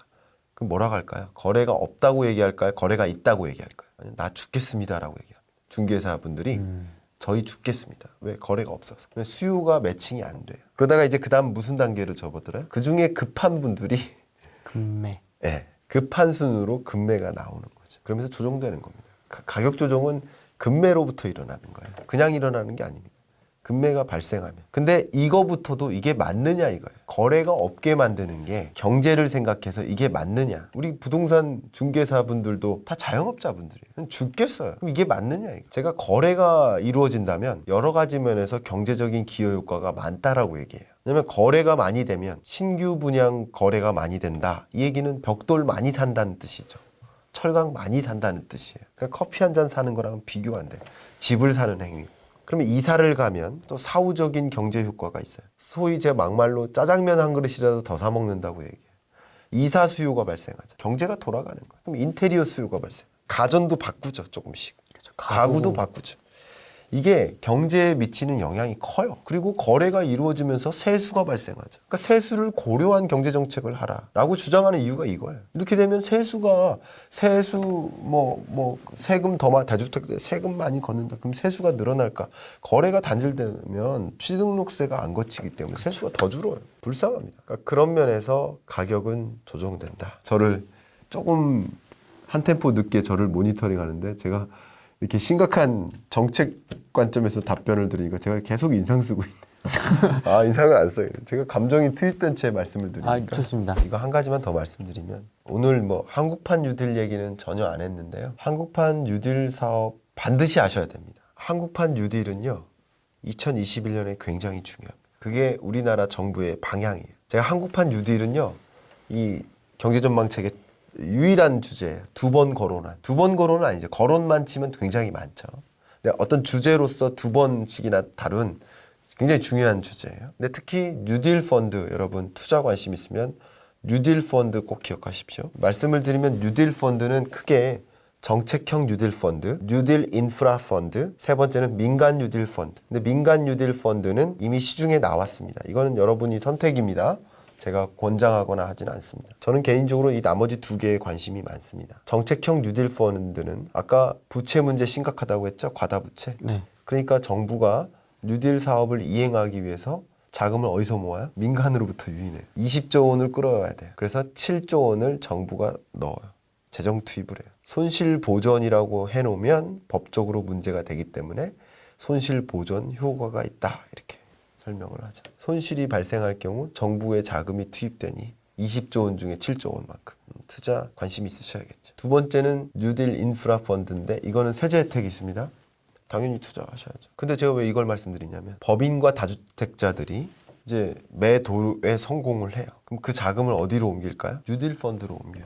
그럼 이거부터 제가 웃으면서 얘기할게요. 이번에는 이게 맞느냐? 여러분 이게 맞습니까? 다주택자들은 법인은 집 가격이 떨어질 때 뉴딜 펀드로 투자해서 세금으로 손실 보전해주면서 계속 수익 보고 그럼 실거주자들은 이제부터 집 가격 떨어지는데 떨어지는 집을 부여잡으면 그게 맞느냐 이거. 그러니까 제가 얘기한 대로 예상한 대로 이루어지지 않는다 하더라도 지금 이것은 정부의 의지예요. 정부가 그림 그리는 목표예요. 뉴딜 펀드로 한국판 뉴딜 사업 차질 없이 이행하고 그렇죠.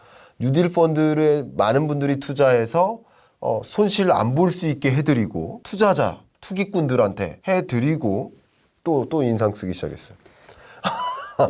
그리고 실거주자, 주거 안정을 만들어줘야 된다는 그 정책 대상 실거주자분들한테는 이제부터 집 가격, 전재산 영끌에서 집 샀는데 그 집 가격이 떨어져요? 정부가 목표하는 거 이거잖아요. 목표하는 대로 된다 하더라도 이게 맞느냐? 너무 이렇게 일을 하는 게 맞는가? 연방 대법원의 판단이 이루어질 수도 있겠죠. 그럼 대혼란이 있겠지만 그것도 그냥 가정하지 일단 않겠습니다. 네네네. 자, 바이든 당선 축하 끝. 자, 이렇게 가정하고 이야기를 해드리겠습니다. 네. 기본적으로 경제는 주식 가격과 동떨어져서 움직인 적이 없었습니다. 그럴 수밖에 없었죠. 왜냐하면 경제 성장률이라는 지표는 GDP가 얼마나 증가할까인데 GDP를 누가 만들어요? 기업이 만들죠. 그러면 수많은 기업들의 생산액이 증가하면 GDP가 증가하는 거니까 그럼 수많은 기업들의 실적이 좋아진다는 얘기는 주가가 오른다는 얘기잖아요. 그러니까 경제 성장률이라는 지표와 주식 지표는 한 번도 동떨어져서 움직인 적이 없습니다. 그럼 저는 이제 경제 전망책을 낸다는 얘기는 다른 말로 경제 성장률을 전망하는 거예요. 20년 저점이고 21년 플러스로 반등하는데 당연히 주가가 회복되겠죠. 그런데 바이든이 될까 트럼프가 될까에 따라서 미국 경제 성장률이 달라지겠죠. 어쨌든 여러 연유에서 제가 미국 경제 성장률을 전망하지 않기 때문에 저는 다른 여러 주요 기관들의 전망치를 맞다고 가정하고 신뢰하고 한국 경제를 전망하는 거죠. 예. 그래서 주로 IMF의 전망을 믿는데 IMF의 전망은 보통 4번 업데이트 됩니다.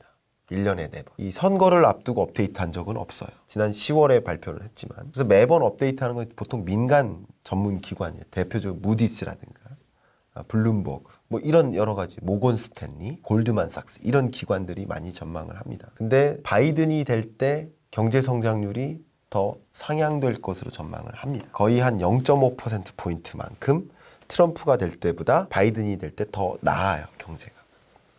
미국 경제가 더 상승하면, 더 좋아지면 우리나라의 한 14%를 미국으로 수출하는데 수출 물량이 늘어나겠죠. 우리나라의 성장률도 좋아지겠죠. 당연히 기본적으로는 주가 지표는 좋아집니다. 그 이유는 기업들의 실적이 좋아지니까라고 볼 수 있는 거죠. 그런 관점에서 뭐 제가 정말 중요한 것들 많이 말씀드리고 싶은데 정책 기조의 변화, 국제 질서의 변화를 말씀드릴게요. 우리나라가 이 전기 에너지 생산하는데 몇 퍼센트를 재생에너지에 의존할까요? 풍력, 태양광, 수력 이런 재생에너지에 대한 의존도가 몇 퍼센트일까요? 높지 않을 거나 10%? 15%? 예, 한 9% 정도 됩니다. 예. 우리나라의 목표는 2030년까지 재생에너지를 몇 퍼센트까지 의존하자 하고 있을까요?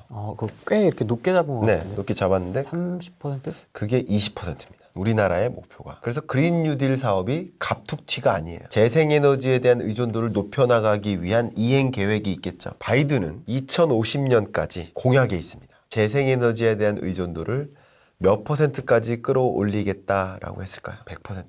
그건 바이든의 공약이니까 이게 달성 가능할지 실현 가능할지 이걸 논할 필요는 없어요. 저희가. 어쨌든 그렇게 드라이브를 걸 거다라는 거예요. 그리고 트럼프가 해온 행동들을 보면 진짜 별의별 국제기구와의 약속을 다 탈퇴했었거든요. 네. 대표적인 게 파리 기후협약 탈퇴죠. 네. 그럼 제가 이 책에다 뭐라 했을까요? 정확한 기억은 아닌데 바이든이 당선이 되면 파리 기후협약에 재가입할 거다라고 얘기했는데 어제 바이든이 연설에서 선언했습니다. 맞습니다. 가장 먼저 할 일이 파리 기후협약 재가입하는 거라고 선언했어요. 이 코로나19의 경제 충격을 딛고 극복해서 일어나겠다라는 그런 방향성이 있을 텐데 그건 트럼프든 바이든이 똑같아요. 근데 트럼프는 어디에 초점을 두냐면 공약에 석유 시추 엄청나게 늘리겠다. 그리고 그 인프라 정책의 핵심이 뭐냐면요. 되게 재밌습니다. 송유관을 깔겠다예요. 예를 들어 우리나라 뭐 5G 보급하겠다, 도로 인프라 깔겠다, 디지털 가로등 깔겠다 이런 식으로 한 것처럼 데이터댐 만들겠다. 이게 한국판 뉴딜 사업이잖아요. 근데 트럼프는 송유관 깔겠다가 핵심이에요. 석유화학 발전 이루겠다. 왜냐하면 트럼프는 곧 죽어도 기업하기 좋은 나라. 탈퇴한 이유가 다 기업하기 좋은 나라 만들려고 그래요. 기업한테 유리한 나라. 그래서 법인세율도 그렇게 낮췄던 거예요. 35에서 21%까지 끌어내렸죠. 네. 기업하기 좋은 나라. 그런데 바이든은 법인세율을 올리겠다. 이것도 바로 투자입니다. 법인세율을 28%까지 끌어올리겠다가 공약이. 이건 뭐예요? 뭐에 초점을 둔 거예요? 기업이 벌어들인 돈이 많은 대중들에게, 국민들에게 가야 된다. 낙수 효과를 강조하는 사람인 거예요. 바이든은. 재분배, 소득 재분배. 그러니까 이 이슈만 가지고도 투자가 돼요. 왜냐하면 미국 투자 관심 있으실 분은 이미 10% 이하로 세제 혜택을 본 기업들이 많이 있는데 이 기업들은 그 최저 할인세라고 했는데 이름을 까먹었습니다. 그 세금이 있어요. 10% 이상 무조건 내게. 어떤 경우에 법인세가 올라갈 거 아니에요. 그러면 주가에 영향을 줄까 안 줄까? 주죠. 반대로 예를 들면 맥도날드가 대표적인 예인데 맥도날드 같은 기업은 미국에 의존하는 전체 매출에 미국에 의존하는 비중이 그렇게 높지 않아요. 오히려 아시아나 막 유럽에 많아요. 그러니까 맥도날드는 상대적으로 충격이 덜해요. 같은 햄버거 프랜차이즈 회사 중에서도 미국에 지점을 두는 기업과 그렇지 않은 기업은 주식의 충격이 다르겠죠. 법인세율 인상 이슈 이거 하나만 갖고도 제가 강조하는 것은 바이든은 재생에너지 산업 엄청나게 드라이브 걸겠다. 그럼 당연히 태양광 더하기 ESS 풍력 CS 윈드라는 우리나라 기업이 있어요. CS 윈드가 우리나라에서 그 풍력 발전 수출하는 1위 기업이에요. 그리고 이미 미국의 수출 계약을 성사시켜 왔던 기업이에요. 유럽과 그렇게 이런 기업들에게 굉장히 많은 발주가 있겠죠. 수주 기회가 있겠죠. 그런 거. 그리고 ESS 그리고 삼성 SDI나 LG 화학과 같은 배터리 이런 거는 굉장히 말 그대로 바이든 테마주예요. 우리나라 또 수소 충전 인프라 엄청나게 보급하겠죠. 그 드라이브를 걸려면요. 물론 바이 아메리카라는 것이 키워드예요. 바이든의 키워드. 그래서 여러 공적 사업에 미국산 제품을 우선 구매해라 라는 그 대전제가 깔려 있어요. 물론. 그렇지만 미국 자체적인 수요로 모든 걸 충당하기 어렵고 기술적으로 역량이 다른 것들이 있어요. 배터리가 대표적인 예죠. 그런 관점. 그 수소도 마찬가지예요. 수소 생산 기업이라든가. 도요타도 기회죠. 우리나라 현대자동차도 기회입니다. 저렴한 수소차를 우리나라가 더 많이 만드니까. 상대적으로 이 친환경 자동차의 약한 기업들은 주가 조정이 있는 거고. 그리고 우리나라 현대차 같은 기회고. 수소 충전 인프라라든가 전기 충전 인프라, 스마트 그리드 뭐 이런 기업들은 상당한 기회가 있겠다. 그러니까 요 이슈만 갖고도 더 많습니다만 요 이슈만 한 가지만 더 할까요? 오바마 헬스케어 했었죠. 이게 되게 재밌는 게 오바마만을 봐도 좀 쉽습니다. 이해하시기가. 비슷해요. 오바마의 경제 전략의 키워드 한마디로 뭐였습니까? 그린 그로스, 녹색 성장 아닙니까? 똑같아요. 그리고 오바마 헬스케어 있었죠. 근데 이건 오바마 헬스케어는요, 미국 약값도 너무 비싸고 의료비가 너무 비싸니까 정부가 지원해주죠. 마치 우리나라, 한국이 모델이에요. 그러니까 오바마 한국 되게 좋아하잖아요. 이번 바이든 유세에 오바마가 엄청 참여했잖아요. 참여할 때 뭐라고 했는지 아세요? 한국을 봐라. 공무원들 어떻게 움직이는 고위공직자들이 솔선수범했다. 방역에. 그걸 봐라. 근데 우리 지금 미국 트럼프 대통령은 뭐 하는 거냐. 자기가 감염됐다. 정부가 이러니 나라가 무슨 꼴이냐. 이렇게 했어요. 한국을 봐라. 그러니까 한국 되게 좋아해요. 바이든도 좋아합니다. 그러니까 이런 것들도 기회죠, 사실은. 왜냐하면 여러 우방국과의 그 협력 체계를 공고히 할 때 한국을 굉장히 중요한 나라로 가져갈 겁니다. 그러면 일본과도 우방국을 가져갈 텐데 일본과의 그 한일 무역 전쟁 이런 이슈가 좀 약화될 거예요. 지금은 따로따로 싸워도 중재 안 하잖아요. 네. 근데 우리 한편인데 니네끼리 싸우면 어떡해? 라는 중재, 협력 체계를 공고히 하는 거를 가장 중점으로 두고 있는 사람이 바이든이에요. 근데 오바마 헬스케어 같은 경우도 특히 코로나19 상황에 이게 문제가 됐던 거죠. 코로나19 상황. 왜냐면 진단할만 하려면 돈을 엄청 드니까. 돈을 막. 그러면 취약계층, 저소득층은 그냥 진단 안 받는 거죠. 못 받는 거죠. 그러니까 말 그대로 의료 서비스의 대중화. 한국처럼. 정말 저렴하잖아요, 우리나라. 의료 서비스 정말 저렴해요. 저 유학 중에요. 그 신경이 다쳐가지고 치신경. 네. 이걸 떼우는데 250만 원인가 냈어. 그렇게 비싸요. 그래서 뭐 출산도 일부러 한국으로 돌아와서 하시는 분들도 많아요. 왜냐면 너무 비싸니까. 그런 거예요. 그러니까 의료 서비스를 그렇게 만들려는 게 이제 메디케어, 메디케이트 뭐 이런 오바마 케어라는 게 있는데 그런 걸 다시 돌려놔요. 그러면 특히 미국의 화이자라든가 제약회사들 막강한 기업 얘네들이 약값 비싸게 팔거든요. 그래서 뭘 조치하냐면 한국 기업, 한국 뭐 셀트리온이라든가 이런 기업들의 의약품, 제약을 적극적으로 수입해요. 그래서 그 나라에서 경쟁하게 만들려는 게 계획이. 그럼 당연히 기회 있지 않겠습니까? 테마주죠. 제약바이오. 그러니까 이런 것들이 그러니까 경제정책 기조가 바뀜에 따라서 제가 계속 뭐라고 했어요? 변화에 투자하라. 어떤 변화가 있고 그런 변화 속에서 바이든이 1, 2년 해먹는 게 아니잖아요. 적어도 4년, 뭐 8년 해나갈 수 있잖아요. 그런 한동안의 중장기 투자 의사결정과 관련되는 것이기 때문에 바이오시밀러 만드니까 맞아요. 삼성바이오로직스, 네. 셀트리온 맞습니다. 그런 변화를 좀 들여다보면서 투자해서 결정할 필요가 있겠죠. 미 대선 관점에서 미중 무역 분쟁이 완전히 달라집니다. 바이든도 중국에 대해서 강경한 태도를 갖고 있는 거 마찬가지. 트럼프도 중국에 대해서 강경하고 바이든도 강경해. 중국 싫어하는 건 아마 중국 인구 빼고 다 그럴지도 몰라요. 네, 그럴지도 몰라요. 중국에 대해서 트럼프가 취해왔던 전쟁은 미중 무역 분쟁을 쉽게 설명드려볼게요. 두 개입니다. 한 가지 관세 전쟁. 중국산 제품을 사올 때 관세를 때리면 이게 비싸지겠죠. 네. 그러면 미국에서 안 팔리겠죠. 네. 그런 전쟁. 두 번째, 일본이 우리한테 했던 행동, 그 짓하고 똑같죠. 수출 차단 전략. 뭐냐면 공급하지 말라. 공급 차단 전략. 여기 화웨이 스마트폰 만드는데 반도체 공급하지 마. 그럼 생산이 안 되죠. 그리고 소프트웨어 공급하지 마. 뭐 애플리케이션 공급하지 마. 이런 거죠. 유튜브 안 되는 스마트폰 만들기. 그런 두 가지 전략을 취해왔던 거라고 요약할 수 있는데 근데 바이든은요. 그렇지 않습니다. 그 무엇보다도 우방국들을 중요시해요. 트럼프가 고립주의였어요. 그러니까 다 싸웠어요. 방위비 분담 문제, 나프타 탈퇴하고 캐나다, 멕시코 다 사이 안 좋아. 유럽하고도 싸우죠. 근데 바이든은요. 우방국들과 협력 체계를 공고히 가는 게 가장 첫 번째입니다. 그리고 국제기구 다 탈퇴했잖아요. WHO에도 탈퇴했어요. 근데 다 다시 재가입할 겁니다. 재가입해서 국제기구와 함께 중국의 문제점을 지적하죠. 지적재산권 침해 문제, 산업보조금 문제, 그리고 인권 탄압 문제, 아이들 노동력으로 사용하는 문제. 정말 말도 없습니다. 근데 특히 바이든이 강조하는 게 환경이라고 했죠. 환경 규제 문제, 미세먼지, 온실가스. 야, 이렇게 생산할 거면 누가 이렇게 값싸게 생산 못하니? 트럼프랑 완전 달라요. 그러니까 우리나라에게 드리워진 과제는 뭐냐면 숙명적인 과제는 줄을 서야 된다는 거. 소위 미국 줄을 서야 돼. 인도, 몽골도 중국 되게 싫어요. 몽골도 식습관이 바뀌어가지고요. 그 채소를 먹기 시작했어요. 적극적으로 먹어야 됨을 알았어요. 이제 과거에 유목민이었지 지금 다 정착 생활하니까 채소 먹어야 된다는 걸 알았어요. 그런데 중국산 값싼 농산물이 자꾸 들어오니까 몽골 사람들이 농산업이 발전할 수가 없어요.